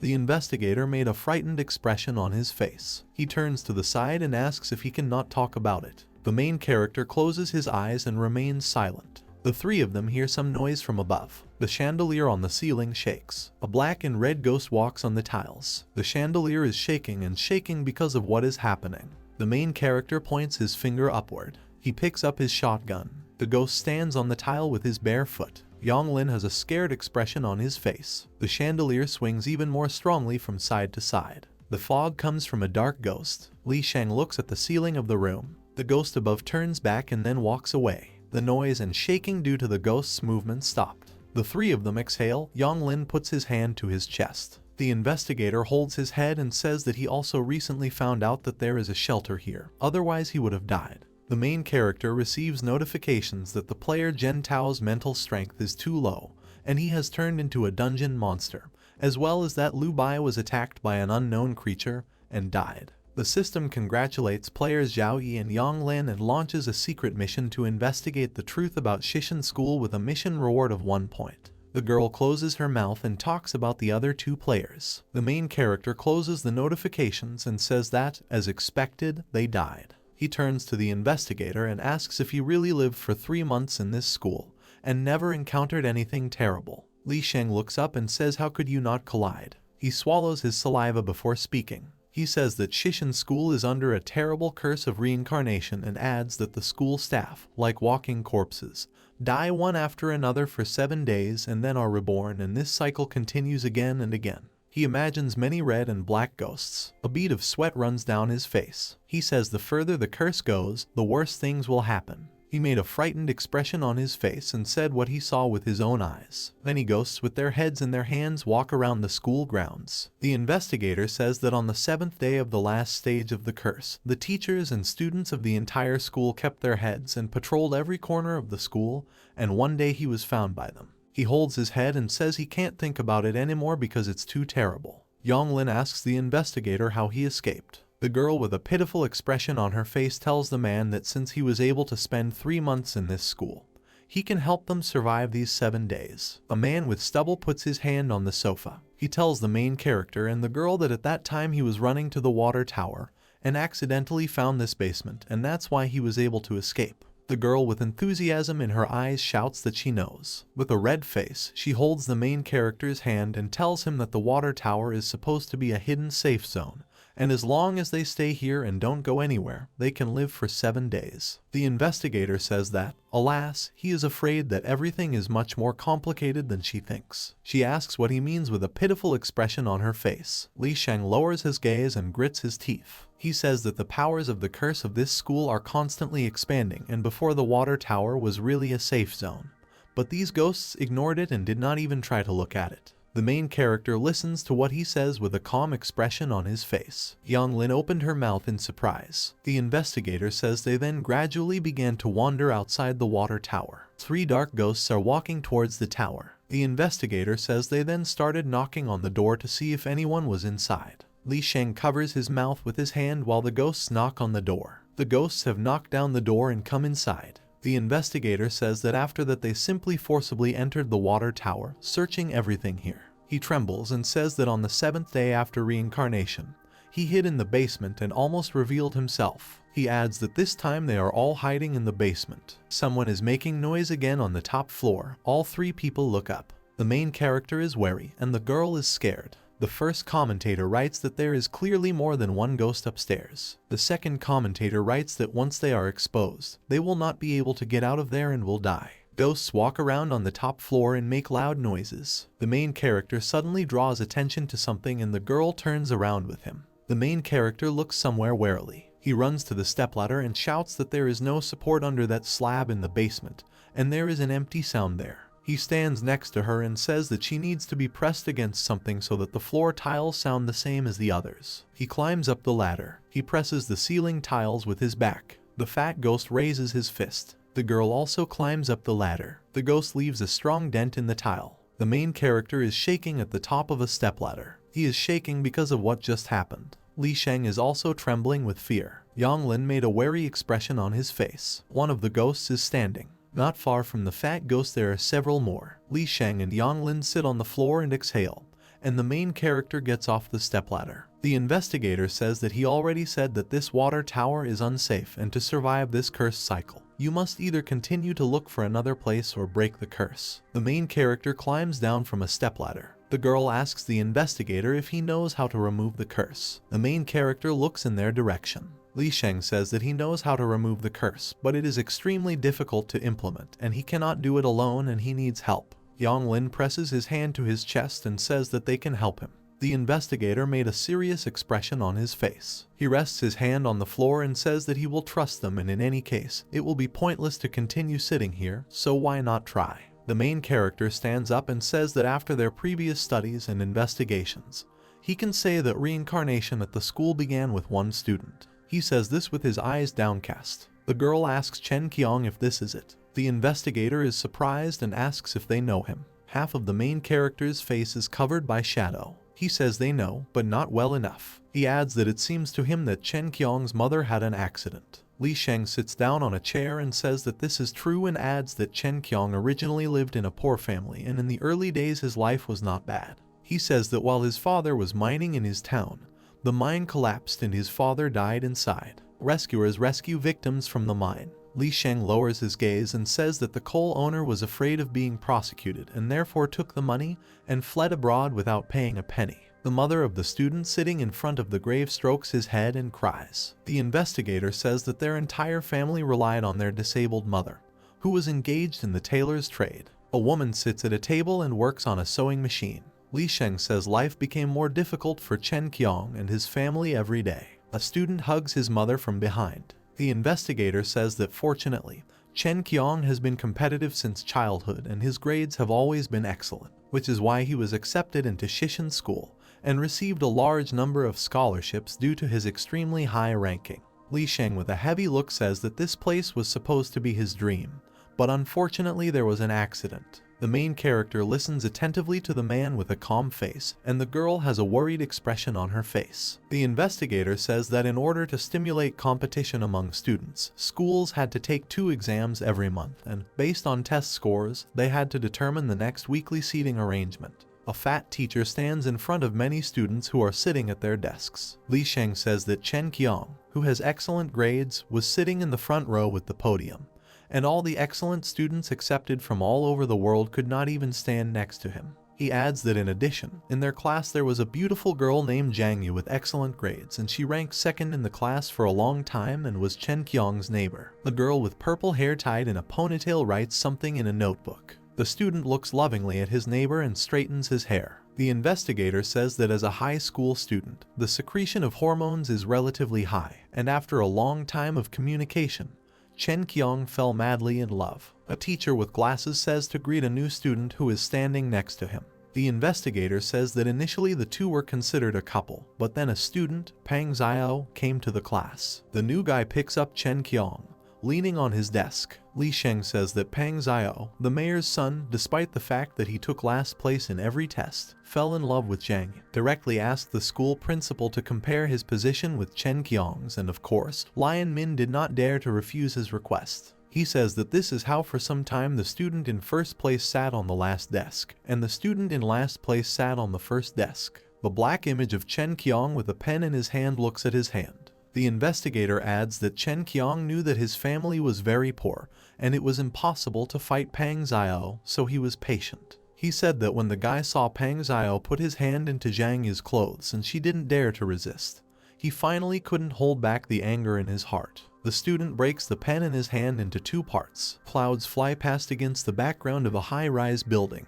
Li Sheng reveals that Chen Qiang wants revenge on Pang Xiao, so he privately used his scholarship to bribe a group of classmates who were also from poor families. He hands over money to three guys. The investigator says that one night they covered their faces with scarves, and then dragged Pang Xiao into the bushes and beat him. Pang Xiao turns around, followed by two guys with scarves over their faces. Three guys beat up Pang Xiao, who is lying on the ground. They were recorded by a camera mounted on a tree. After being harshly interrogated by the homeroom teacher, some students finally broke down and confessed that it was Chen Qiang. Three guys stand in front of a woman wearing glasses. Chen Qiang was ordered to leave school. They hand him a paper with an order to leave. The boy's mother holds the director's hand. After this, Chen Qiang's mother came to Shishin school and asked Principal Lion Min to intercede. The director pushes the woman away from him and tells her to leave. Her cane slips off the floor. A crying woman falls to the ground. Lion Min accidentally pushed Chen Qiang's mother down the stairs. She falls down and hits her head.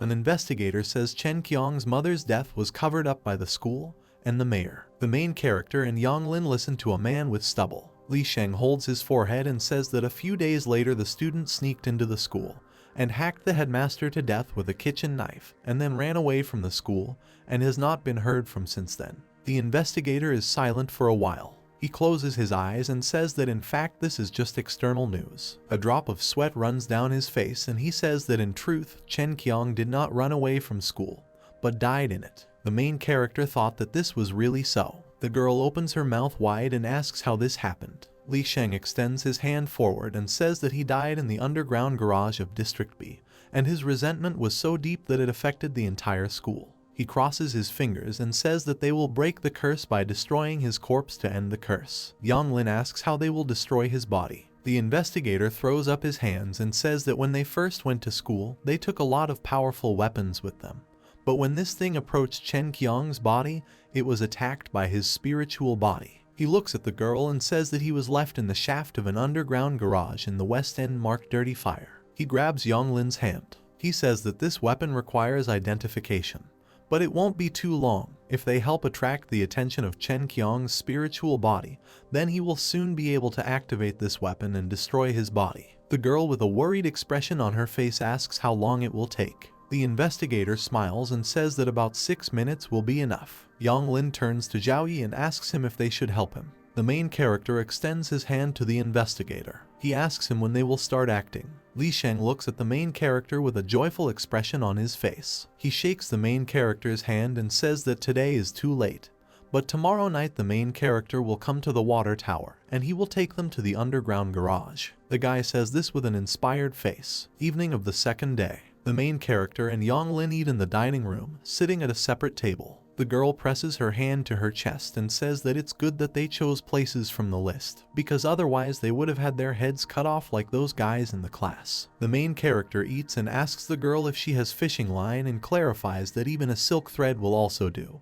which will be thin enough, long enough, and strong enough. Yonglin asks the main character why he does this with a perplexed expression on his face. The main character says that this is to kill a person. The girl, with surprise on her face, asks who he is going to kill. The main character, with a gloomy expression on his face, replies that he is going to kill Li Sheng. The girl with concern on her face asks him, what? The girl with concern on her face asks him, what? The main character puts his chopsticks on the table. A girl with an angry expression asks the main character if he has gone crazy, and how killing Li Sheng will help him lift the curse. The main character opens a can of cola with a smile on his face and tells her that if she is still counting on him to help them break the curse, then she really is not far from death. The girl looks at the guy, puzzled. The main character looks at other tables where there are no more students. The girl approaches the main character and asks him what he means. The main character replies that he is lying. He puts a can of cola on the table and says that first of all, he is just an investigator, not an 18th grade student, and asks if she thinks his description of Chen Qiang is too detailed.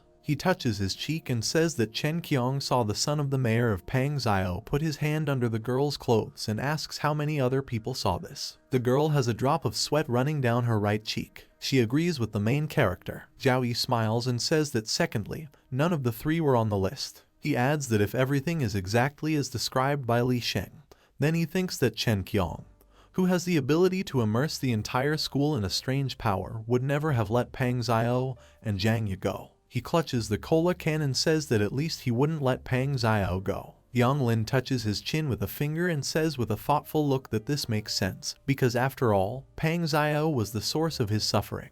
The main character props his chin with his finger and says that thirdly, the basement of the water tower was not discovered by chance, and he even suspects that he built this basement. The girl with concern on her face asks if this is possible. She throws up her hands and says that the curse of this school has spread to most of the area, and asks how he could find the time to build such a large basement in front of so many spirits. The main character replies that there is no dust there. The girl, with confusion on her face, asks what is not there. Zhao Yi says with a smile on his face that he said that there is no dust in the basement. He remembers running his finger across the table. He says that last night he deliberately ran his finger in many places, and the lamps, the sofa, and even these things have almost no dust and they are clean. The main character straightens his suit and hair and says that usually no one kills in the basement and people always live in clean places. He adds that as the girl said, after the curse it is almost impossible to build such a basement in the face of the spirits, so the basement may have been built before the curse was cast. Zhao Yi remembers the situation in the water tower. He says that this entrance to the basement is so hidden and unlit, then asks what she thinks is the likelihood that Li Sheng stumbled upon the basement while being hunted by spirits, or maybe he knew that there was a high probability of this basement existing. The girl, with surprise on her face, thought that Zhao Yi's powers of observation were too frightening. The girl lowered her gaze with worry on her face. She asks that if he wants to deceive them, then what is his purpose? The main character made a tense expression on his face and says that according to psychology, deliberate lies are usually half-truths or half-lies, and in order to make a lie more logical and credible, it is often necessary to add some additional elements. He raises his finger and says that, for example, even if there is no Chen Qiang ghost in the West End underground parking lot, there is still a danger that they don't know about, and Li Sheng really wants to go there with them. The main character looks at the girl with the index finger raised on his right hand. He crosses his arms and says that the fact is that if he goes in alone, he won't come out again, and that's why he's lying. He invites the girl to do everything possible to help him attract the ghost. The first comment says that this observation power is really impressive. The second comment says that since Zhao Yi discovered the problem, why didn't he kill Li Sheng last night? Or did he think about it, but is going to kill him later? A third commenter writes that Ken's boss has other plans and asks them to stay tuned. Yang Lin asks with concern on his face whether he has been so hypocritical all this time. She moves her palm to the side and opens the game interface. Her inventory contains a can, a bullet, thread, a bandage, and a log. She passes the thread to the main character and asks what she should do tonight. Zhao Yi takes the thread and says that she doesn't need to do anything. The main character pulled the thread and says that whether they will succeed or not depends on tonight. He says that with luck, they can break this curse tonight. Black and red clouds float across the blue sky. The main character and the girl are walking outside the school building. Yonglin says that she still doesn't fully understand. She looks at the main character and asks him if he wants to strangle Li Sheng to death with a thread. The guy covers his mouth with his finger and tells the girl to be quiet. He says they are approaching the water tower and she doesn't need to talk nonsense. Yonglin looks at the main character with surprise. She covers her mouth with both hands and says that he must have a secret plan and she won't be able to hold back for long.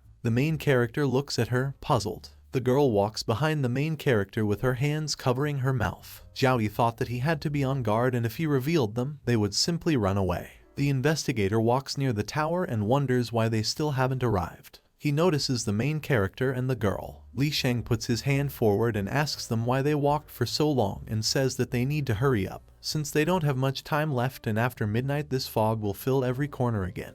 Zhao, with a calm expression on his face, says that in this case, they need to hurry up and go to the place. The investigator leads the main character and the girl and tells them to go with him to the parking lot. He walks ahead of the players and says that there are 3 entrances to the West End underground parking lot. Li Sheng imagines a map of the room and says that this ghost is wandering around area C. He puts his hand on his fist and says that this is his plan.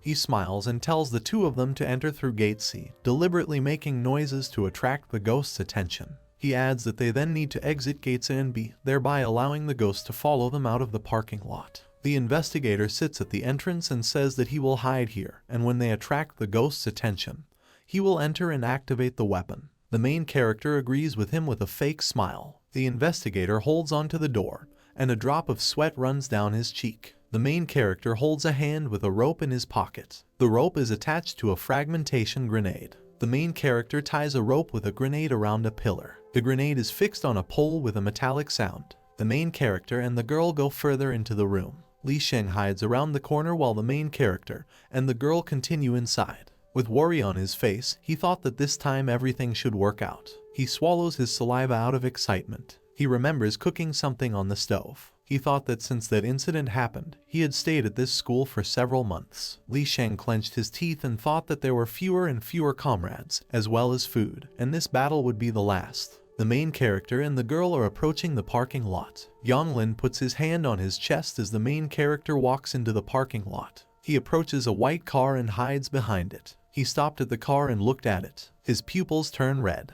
The system notification is visible in his pupil. The notification says that the source code of the player Zhao contains an error, and a repair attempt is being made, which fails 3 times. Among the machines stands a tall black ghost, which is marked by the system as X2. The tall ghost stands with his back to the main character. The system shows exclusive tips that the ghost is extremely dangerous. Note 1. The movement speed is extremely fast and can overcome most obstacles. Note 2. Extremely strong attacks that the main character cannot resist. Behavior: destroys all living things in sight and attacks loud objects first. Weakness 1. Schrodinger's cat.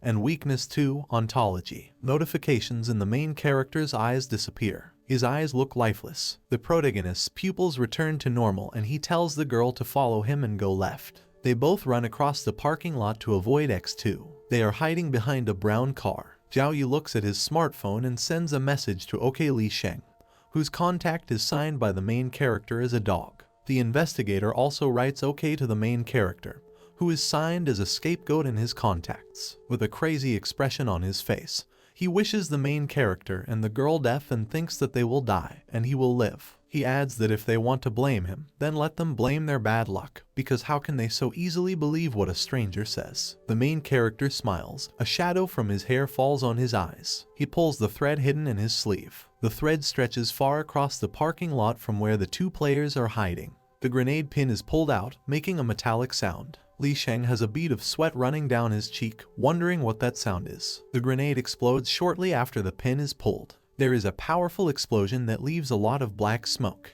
The investigator screams loudly out of fear. The black ghost still has his back turned to the entrance. He turns back, noticing the noise. The investigator is thrown back by the blast wave and crashes into the ground. He rolls off the wall and falls to the ground. He gets up from the floor and asks what happened. He is shocked because he saw something. The black and red ghost quickly runs towards Li Sheng. The investigator screams and asks what happened, his mouth wide open.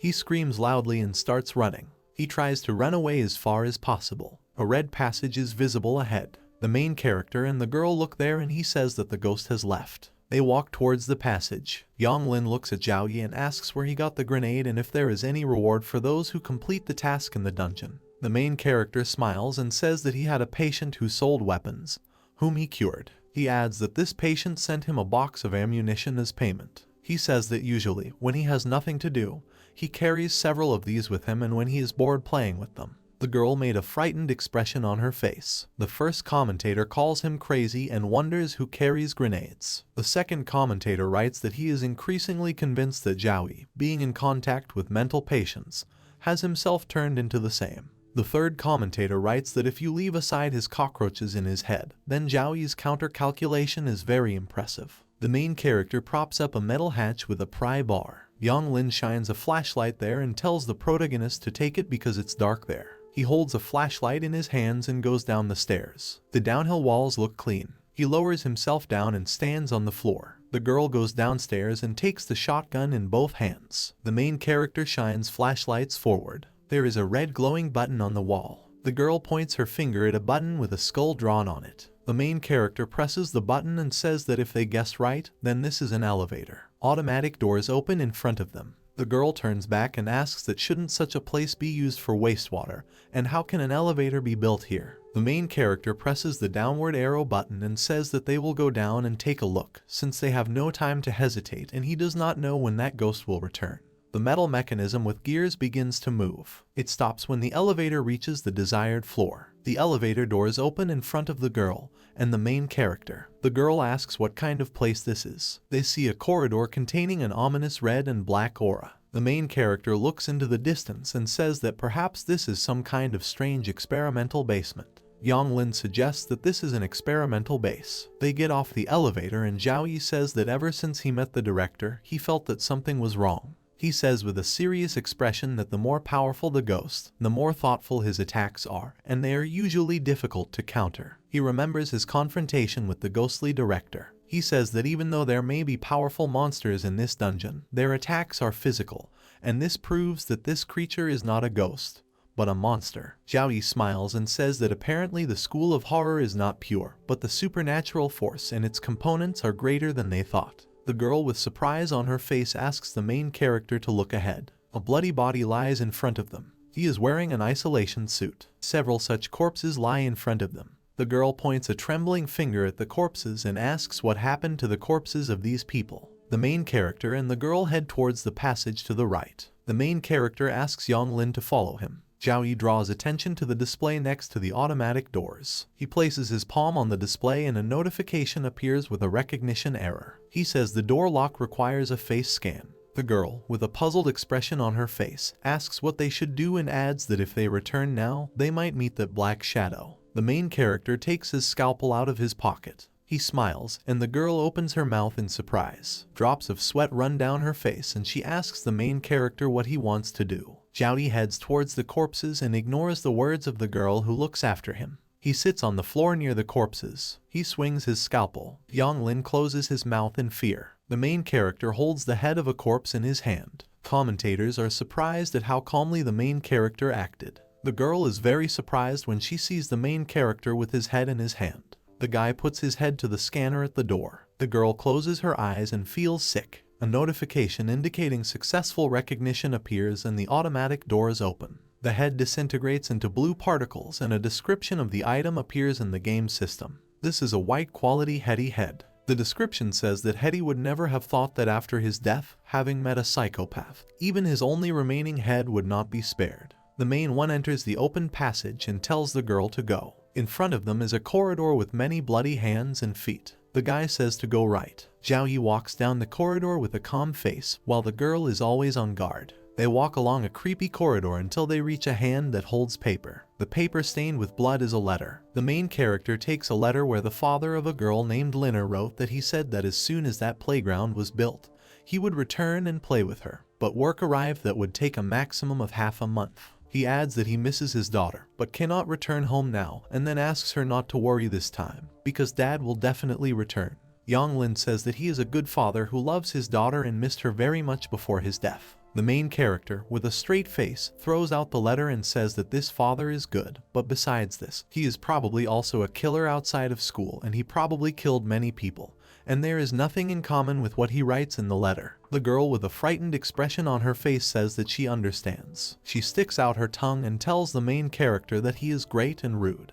Red streams of energy fly out from around the corner. Xiaoyi and Yonglin are wary. They approach the turn where the energy comes from. They peek around the corner to see what's there. The girl is very surprised when she notices something. In front of them is a monster with many small faces sticking out of its leg. Yonglin covers his face with his hand and asks what it is and calls this ghost disgusting. The main character with a smile on his face says that this creation is wonderful. The commentator writes that this monster is beautiful. The second commentator writes that he suddenly began to understand why the last dungeon would be a delight for him. The girl reacts with misunderstanding to the words of the main character. She puts her hand to her chest and asks what they should do next with this creation. The main character, with a smile on his face, replies that of course they need to cut him. He takes out a scalpel and adds that it must be handled with care. Yonglin looks to the side and doesn't have time to say what she will do. She looks at the main character with a surprised expression on her face. The main character runs towards the monster. The girl screams and asks if this is really a good idea.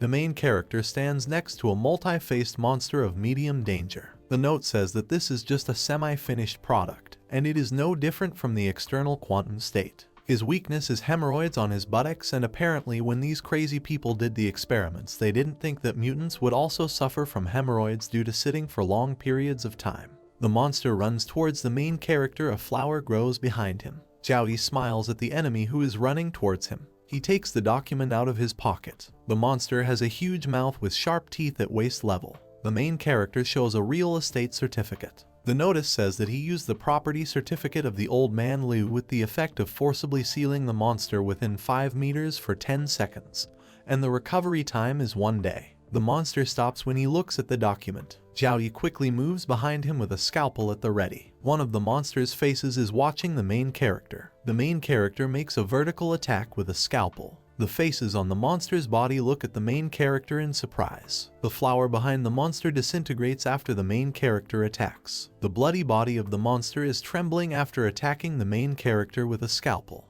The system congratulates the main character for killing the rebel, and his weapon absorbed the mutant's body, which was trying to recover. The defeated monster lies on the floor. A notification appears that there is not enough strength for restoration and it is suspended.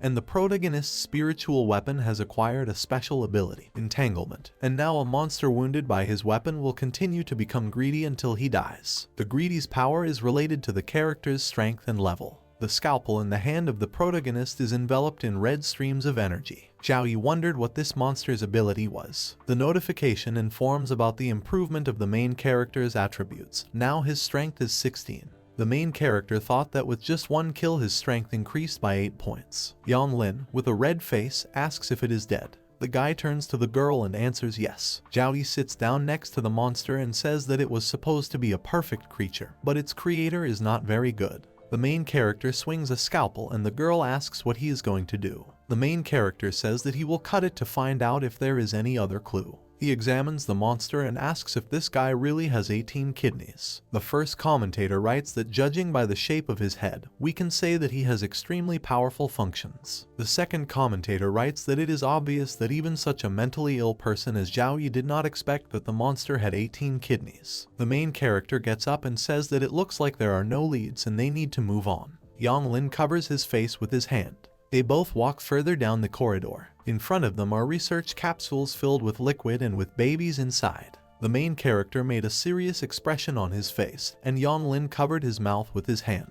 One of the babies is lying on the table. The main character enters the room and says that they are lucky. He sees the experiment log on the table and says that here is the experiment log. On the first document, number 817, it is written that X163 is in good condition and all organs are growing according to plan.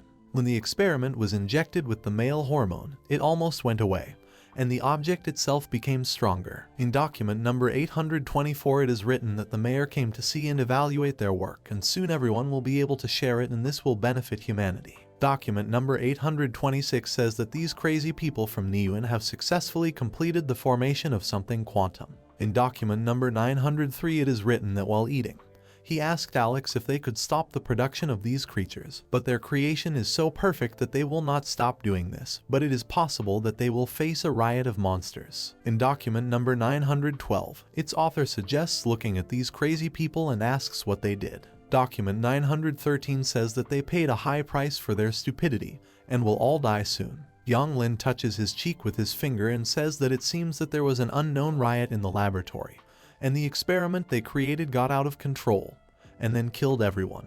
The girl made a serious expression on her face. The main character, with a serious expression on his face, says that whether it is a violent quantum state or a monster they just met, it cannot be produced out of thin air. He adds that they must have a composition. Yonglin asks what the main character means. Jiaoyi uses the terminal and says that this is the most primitive type of test subject. The girl asks him in surprise if he understands what it is. The main character uses the terminal interface and says that he is looking and does not understand, but it does not matter. He adds that he just needs to restore the data to the way it was in the original. He looks at the terminal for information about the rebel, who was recently defeated. The main character controls the terminal interface with his hands and says that it's enough just to see what this primitive creature is made of. On the monitor screen, matter is transformed into something else. Data loading and local resource optimization are performed, and then local resource optimization occurs, after which the reverse system recovery begins. From this mass, human hands are formed during the execution of a command by 44.4%.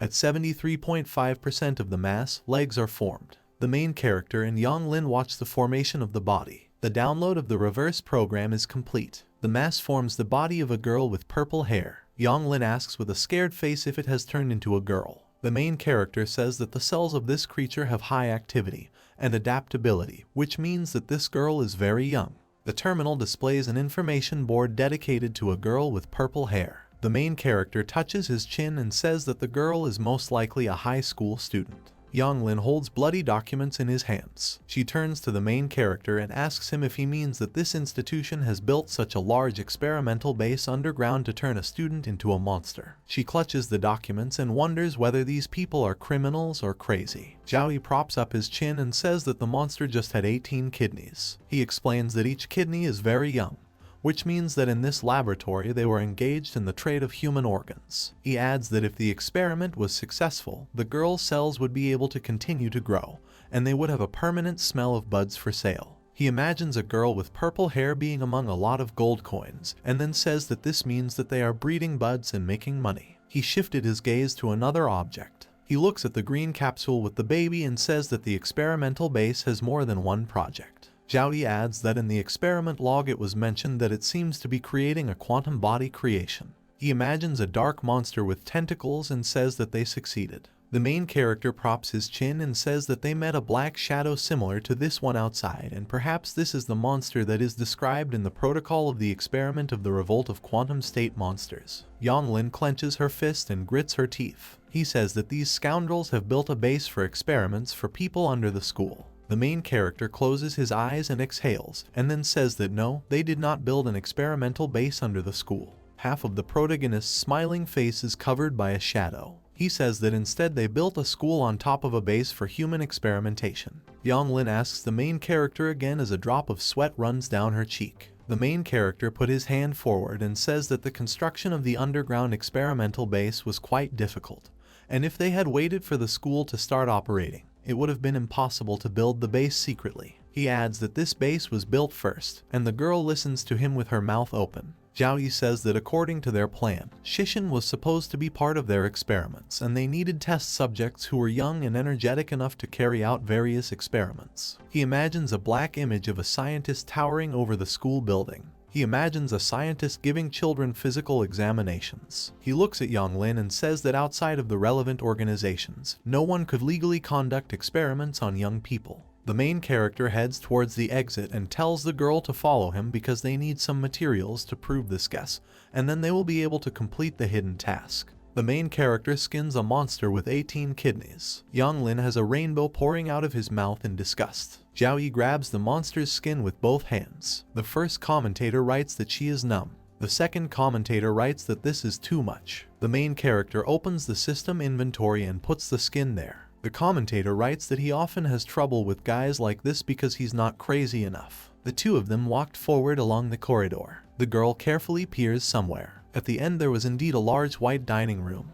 The main character and the girl find double doors. The guy raised his index finger to his mouth, showing the girl that she should be quieter. Zhao opens one of the doors. They opened the door enough to see what was happening behind it. There are many monsters with an eerie red aura in the cafeteria. The main character is surprised when he sees this. Yonglin closed her mouth and asked why there were so many monsters and how many students were missing, and why the police weren't interested. The main character props his chin and says that the people who built this base definitely had the means to do this. Most likely connections with the mayor of city. He imagines the fat mayor of the city with boards with strings that are needed to control the puppet. The main character says that he could not do everything himself. There was a huge team behind him. Many puppets, controlled by strings, walk on the tiles. Yonglin asks with concern on his face what they should do now. Zhao tells the girl to wait with a smile on her face. He takes out the monster's skin from the system's inventory. The girl covers her face with her hands out of disgust. The main character tears the monster's skin into two parts. He gives the other half to Yonglin, causing the girl to make a skeptical expression.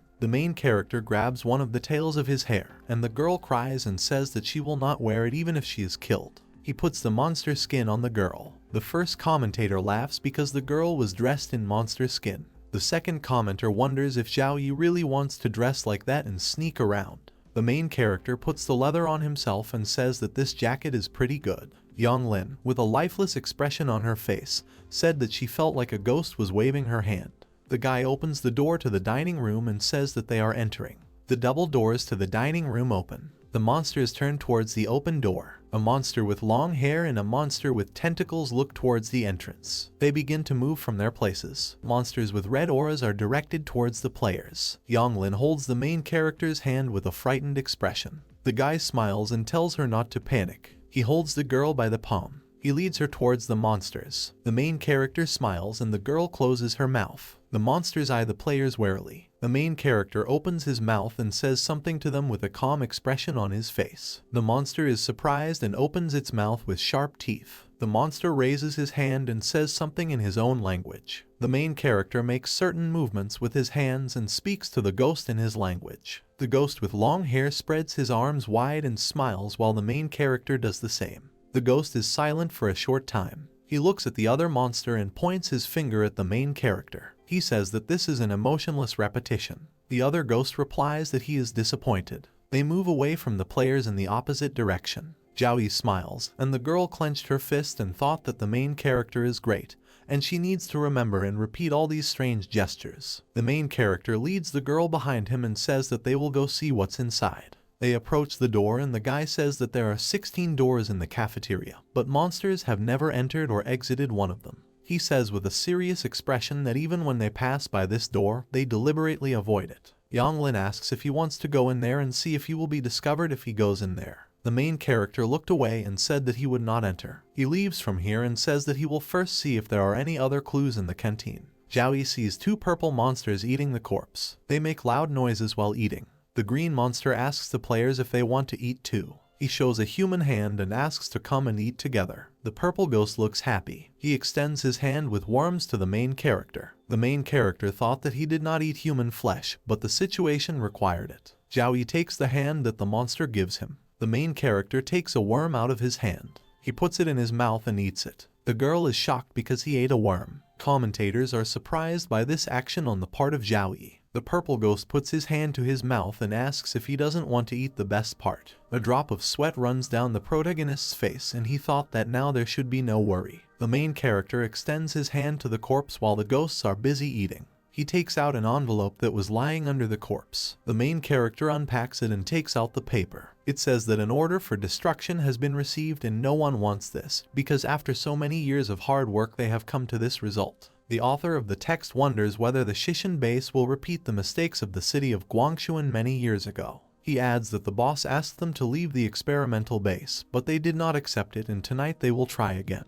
The main character reads the text and thought that the city of Guangshuan was mentioned again. Notifications appear that Zhao and Yonglin have completed the secret mission and learned the truth about Shishin High School, and the rewards for the missions will be distributed after completing the main mission. The main character thinks that of course these manuscripts confirm their previous assumptions. He adds that Shishin School was built as an experimental base, and those outstanding students gathered from all over the world and city became the products of the experiments. He remembers one of the monsters and thinks that in the copies of the hospital he also saw a distorted shadow, and judging by the notes, this black shadow should be X1, and then there is a possibility that there are more than 2 bases, Xiangshan Hospital and Shishin School. The main character turns to the girl and thinks that he needs to tell this information to Yonglin. The main character immediately became wary. He looks at Yonglin, who is crying. The purple monster asks what those sounds are. Zhao holds the girl's hand and runs. The monster spread his arms to his sides, not understanding what was happening. They close the door to the room and the girl breathes heavily. The main character asks the girl why she is crying. Yonglin says that she knows that the secret task is completed, and even if she immediately dies and returns to the guild resident, this is already blood money. But seeing so many students in the cafeteria, she is not happy with this money. She points her finger in the direction of the corridor. Zhao listens to her silently. The girl says that once the students hope to see their future. She represents a classroom filled with students. The student holds his hands on the textbook. She wonders how much work it took to get to this school. The hands turn into the hands of a monster and tear apart the corpse. Yonglin looks at the purple monster and says that they didn't think they would end up in such a man-made hell and be mercilessly turned into monsters. The girl looks at her hands and says that it's hard to imagine the despair they felt. Zhao puts his hand on the girl's shoulder and tells her that it is useless to sympathize with them. He tells her with a serious expression that if they hurry through the main task, then maybe they will find out who is behind these experiments. The girl with tears in her eyes says that the words of the main character have meaning. Yonglin wipes his cheek. She asks with a serious expression what they should do now. The main character raises his index finger and says that first they must find a way to unite with that shadowy figure outside. The girl remembers a huge monster and asks the main character if he has gone crazy. The main character thinks and says that based on what happened when that black shadow chased and killed Li Shen, it can be analyzed that it was most likely X2's final creation of this quantum state experimental base. The girl, with concern on her face, asks if he still wants to team up with him and adds that she is afraid that she does not know how they will find a way to start communicating with him. The main character asks the girl if it seems strange to her that he has such an ability, but he only stands at the entrance to the experimental base and does not wander in other places. Yonglin looks at his hands and says that maybe he can't find a way to get out of there because he's there. The main character replies that this is not the case. He says that this monster is guarding the entrance. He remembers how the monster ran after the investigator. He says that when the monster heard the movements, it ran after Li Sheng, which shows that he wants someone to enter the experimental site through the mine. He adds that the monsters in the experimental facility would rather eat rotting corpses than go outside, which means there are things outside that they are afraid of. Zhao says that it is obvious that they are afraid of X2, and if he wants to go out, they can be easily killed. He adds that if he guessed correctly, then they are afraid of that curse, an unknown ghost in the fog. The girl asks the main character if he means that they are hostile to the fog outside, to which the guy answers positively. The main character shows the girl the paper and tells her to look at it. It says that the mayor of Cydia asked the experimenters to display the data and adds that it will not be possible to help destroy everything. The girl is surprised when she reads the letter. She raises her index finger and says that they need this curse of the fog to erase all traces of experiments here. The main character smiles and says that these unknown ghosts in the thick fog are the real instigators of this dungeon, and this is also the problem that they need to solve for their main and additional tasks. The girl with worry on her face says that however, this thick fog is more difficult to cope with. Zhao with inspiration on his face says that if you think like this, then the enemy of my enemy is my friend. He imagines himself standing side by side with a monster with tentacles. The girl shakes her hand and erases the figment of the protagonist's imagination. The guy lowers his gaze and says that if they have a way to contact him, perhaps they can get key information from his lips. He adds that this will likely enable them to complete additional tasks faster. The girl puts her palm to the main character's forehead. She puts her palm to her forehead and wonders if they have some kind of fever, because today they are saying some stupid things. The main character removes her hand and tells her that it will be troublesome to explain everything,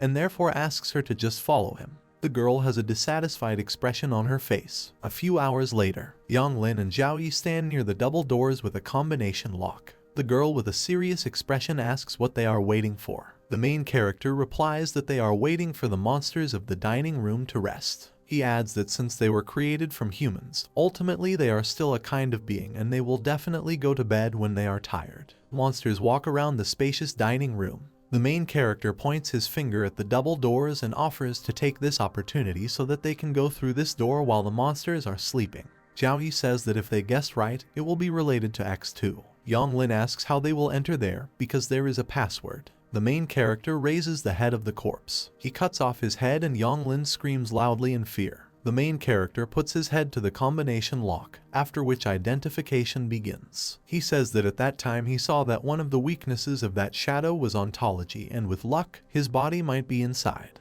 A notification appears indicating that facial recognition was successful. The automatic double doors open, revealing a green glow. The main character throws his head behind him. Players enter the laboratory room. The girl is surprised, but the main character is unperturbed. In a capsule with green liquid there is some kind of creature consisting of lines of flesh. The monster's head looks like a brain with two animal eyes. They both look at the monster in the capsule. The girl put her palms together and asked what was happening. The green light of the capsule is reflected in their eyes. The main character smiles and says that this is truly a work of art. The girl is confused. Jiaoyi touches the capsule and says that only the most important parts of the entire body are preserved, and they used a nutrient solution to maintain cell activity and external stimuli instead of the heart to complete the cycle. He examines the monster and says that this type of total nerve removal surgery was used on patients he knew before and only one person can do it. Comments from the broadcast appear. The first commentator asks how such operations can be done in real life. The second commentator writes that he is a graduate of a medical college and knows about this, and he can very confidently say that this kind of operation can be done in reality,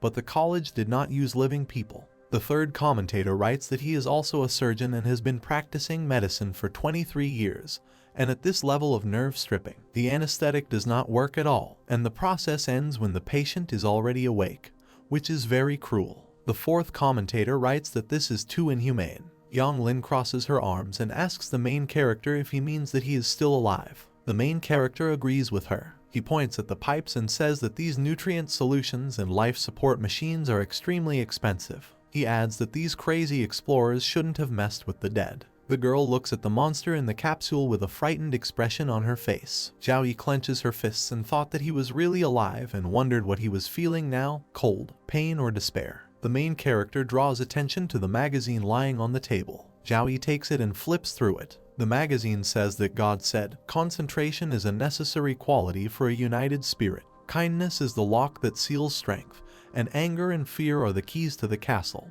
The main character props up his chin and thought that this was a quote from some philosophical book. Girl forgive the main character to look here, after which he turns around. Yonglin points his finger at the label on the capsule and says that there is a label here and something is written there. The label says that inside contains an object X2, the prototype of which is Chen Qiang, adaptation 96, activity high, brainwave compatibility 921, spiritual cohesion excellent. The main character wonders if it is him and adds that Chen Qiang, the best student, was expelled from school because of puppy love, and in fact he became a jumble of nerve endings and blood vessels. The main character puts his finger to his chin and thought that he was interested in the fact that Chen Qiang was actually used to create the X2. Jiaoyi turns in the opposite direction and says that he is going to look at the list of participants in the experiment. Yonglin asks the list of participants in the experiment if this is it. The main character looks at the list of participants with a serious expression on his face. He runs through the names of the participants. He finds a name that catches his attention. At the end there is a member named Li Sheng. Jiaoyi smiles and thought that of course. He tells the girl that Pang Xiao is not the son of the mayor and Zhang Yu is not a goddess of the 18th grade. He says that they are all experimenters, masquerading as students who help find test subjects at school. Yonglin is shocked by these words. Chen Qiang looks at the purple-haired girl with flushed cheeks. The main character says that the two played different roles. Pang Xiao hugs Zhang Yi in front of Chen Qiang. Jiaoyi adds that their goal was to follow the notes, anger Chen Qiang and release his inner demon. The experimenters smile next to the desperate student, and a demonic spirit flies above him. Object X2 stands motionless in a green capsule. The main character continues that simply put, students with higher grades naturally have a higher level of concentration. Yonglin puts his hand forward looking at Chen Qiang.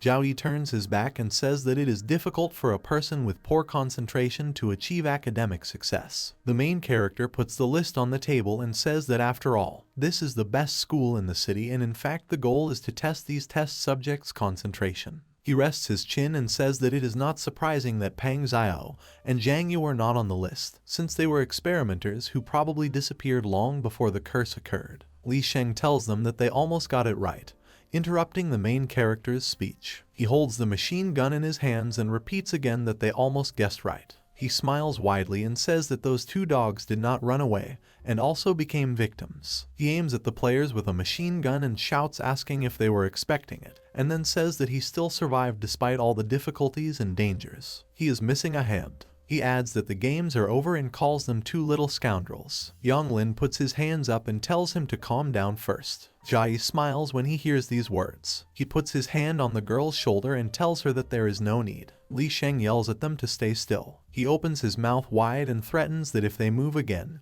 he will shoot them on the spot. The main character asks the guy again. Yang Lin, with an anxious expression, does not understand what is happening. The main character touches his face and says that he needs ammunition, but he has already spent it, and adds that he does not believe that he can do this. Li Sheng starts firing with his assault rifle. The main character looks at the girl with a surprised expression and sees that she has been hit in the leg by a bullet. The barrel of an assault rifle smokes from gunfire. Yang Lin shouts that she didn't provoke him, so why did he shoot at her? Li Sheng apologizes and says that he will aim better this time. The experimenter clenched his teeth and a bead of sweat ran down his cheek. In his eyes, the main character and the girl look blurry. The object from the capsule is observing what is happening. Another shot hits the girl's other knee, causing her to cry. Commentators scoff at the experimenter's accuracy. Zhao Yi asks the girl to remove the skin of the monster. He tears the sleeve of his shirt with his teeth. He bandages Yang Lin's legs. The main character says that they almost killed him once and he almost killed them once. He says that to sum it up, he has now become one of them. The guy with the assault rifle is surprised by these words. Zhao Yi turns to the shooter and asks him how he can help them. Li Sheng trembles and thinks about whether he really still owes him something. He adds that if the main character were not so useful, he would gladly give rain of bullets. Li Sheng swallows his saliva and calms down. He closes his eyes and tells them that since they got here, it proves that they roughly understood what happened. Zhao Yi picks up the girl from the floor. Li Sheng turns his back to the players and says that they did it and the curse of the school happened because of them. He tells them that if they want to leave here, they must find a way to break this curse. Li Sheng walks over to the computer and throws the assault rifle on the table. The main character, with a calm expression on his face, asks him what he is going to do. The experimenter types on the keyboard with a smile on his face and says that as long as X2's escape capsule is closed, X2 will gradually die. He adds that the remaining mutants are mostly harmless. Beads of sweat run down his cheeks. He says that soon the organization will send someone to remove the curse and cleanse everything here. The main character grabs his hand. He smiles and tells Li Sheng not to fool himself, because the organization will not come to his aid. The guy gets angry and shouts that he took part in the experiment and has secret data that they don't have. He adds that he really has high value, and the organization will not give up on him so easily. The main character keeps his hands in his pockets and tells the experimenter that if he was really important to them, they would have already sent someone here to help, instead of letting him live alone for so long in this place full of monsters. Zhao Yi leans on the table and says that he would rather trust them than expect the organization to send someone and save him. He adds with a gloomy look that this is true at least while they are in the same boat. Li Sheng holds his head. He reaches for the assault rifle with his hand. He takes an assault rifle and aims at the main character. He asks him how dare he say such nonsense and tells the main character that he will kill him. The main character with a slight smile asks Li Sheng if it was hard for him to be abandoned and adds that he was as loyal as a dog. But in the end this is how they treated him. The experimenter is trembling, and the main character says that when he is used, he is lifted to the skies, and then thrown into the trash heap like garbage. He asks the guy not to be stupid and say a few words if he wants to live. The main character smiles wider and says that they are the only ones who can help him now, and if he kills the main character, he will soon die. The experimenter asks the main character to shut up. His hand holding the assault rifle is shaking. The first commentator writes that they are afraid that Li Sheng will not stand it and fire a shot. The second commentator writes that this task will be completed any minute, and many mysteries will be revealed. The experimenter prepares to pull the trigger. He lowers his weapon hand down. Zhao Yi looks at Li Sheng with a surprised look. He lowers himself to the floor and sits on it. Yang Lin presses her hand to her chest and says that she was scared to death. The main character smiles, watching the results of his actions. The experimenter turns on the lighter and lights the cigarette. The main character and Yang Lin are standing next to him. Li Sheng with a desperate expression asks, doesn't he look pathetic now? Yang Lin gets angry and asks him how dare he call himself pathetic. She grits her teeth and asks about the students they tortured and re-educated, as well as the families they destroyed. She mentions creatures without nerve endings and asks if they are the ones who should be pitied. Li Chen looks down and asks if she really thinks that he cares and adds that his daughter is in the hands of the organization. He remembers how his daughter holds the hand of her dying mother. He says that 7 years ago his wife died of cancer and before she left, she asked him to take care of her daughter. He grabs his head with his only hand and says how sorry he is for her. He cries and says that now he feels sorry for his daughter. Yang Lin remembers that one of the manuscripts mentions someone's daughter. She asks Li Sheng whether his wife and child are under the control of the organization. The experimenter asks what if this is true. He presses himself against the table and says that for a person, killing a pig is nothing more than a simple job, and yet these young students inside are not even as good as the pigs here. He looks at the players and says that they think all their crimes are unforgivable, and then asks if they think they had a choice. Beads of sweat run down his face. He asks what they would choose, the death of a stranger or their own family. He adds that they would probably choose a family. Yang Lin had a drop of sweat running down her right cheek and thought that indeed, if she were in Li Sheng's place, she would have made the same choice. She clenches her fist and says that people are selfish. Li Sheng holds onto the place where his hand was and offers to negotiate. He tells the players that they can sneak into this school undetected and points out that they are not ordinary people. He adds that if they do him a favor, he will show them how to lift the curse. Zhao Yi smiles and asks if he will ask to save his daughter. Li Sheng clenched his teeth and asked how he could trust them with this. He asks not to talk about saving his daughter, and as for them, as soon as they get close to the organization, they will be immediately detected and eliminated as soon as possible. He says that, however, if he takes this stupid girl with him, then the chance of survival is much higher. Yang Lin's face expresses confusion. She gets angry and calls him and his family fools in response. Li Sheng looks at the main character with a sad expression. Zhao Yi asks how they should help him. The experimenter rests his hand on the floor and rises. He tells them that they should see something and goes somewhere. He goes to one of the closets. He opens the closet doors. He looks inside and looks for something.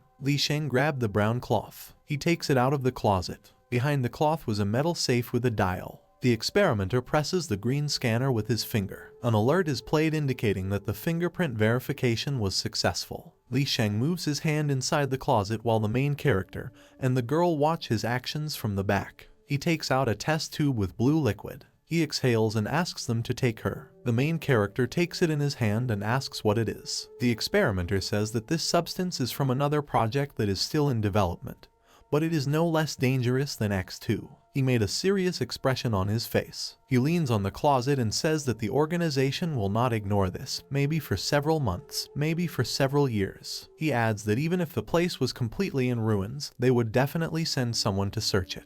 He closed his eyes and didn't have time to explain what happens to such things if they fall into the hands of an organization. His gaze becomes cloudy. Zhao Yi and Yang Lin appear double. Li Sheng shakes his head from side to side. He sits down and says that all the answers about the curse are in the magic box. He looks up and says that you just need to close the box and then the curse will disappear. He points his finger at a dark passage and tells the players that they must exit through the secret passage from which he came. He adds that the box is right there, in the center of the fog. The experimenter's face is obscured by a shadow. He says that the evil in the fog will not attack what is already dead, and if they can reduce their emotions and feelings as much as possible, then perhaps they will succeed. His hand falls to the ground and he says that they have no eyes, no nose, no ears. The guy with the stubble lays down on the ground and says that they use brain waves to determine whether a living creature is a dangerous object. He lies in a pool of blood and instructs them to remember that no matter what they see in this fog, they do not need to be surprised and afraid, because as soon as they show their emotions and feelings, the devil will appear next to them. Li Sheng closes his eyes and adds that he will smell the meat. Yang Lin exclaims that he needs to bandage his wounds and stop the bleeding.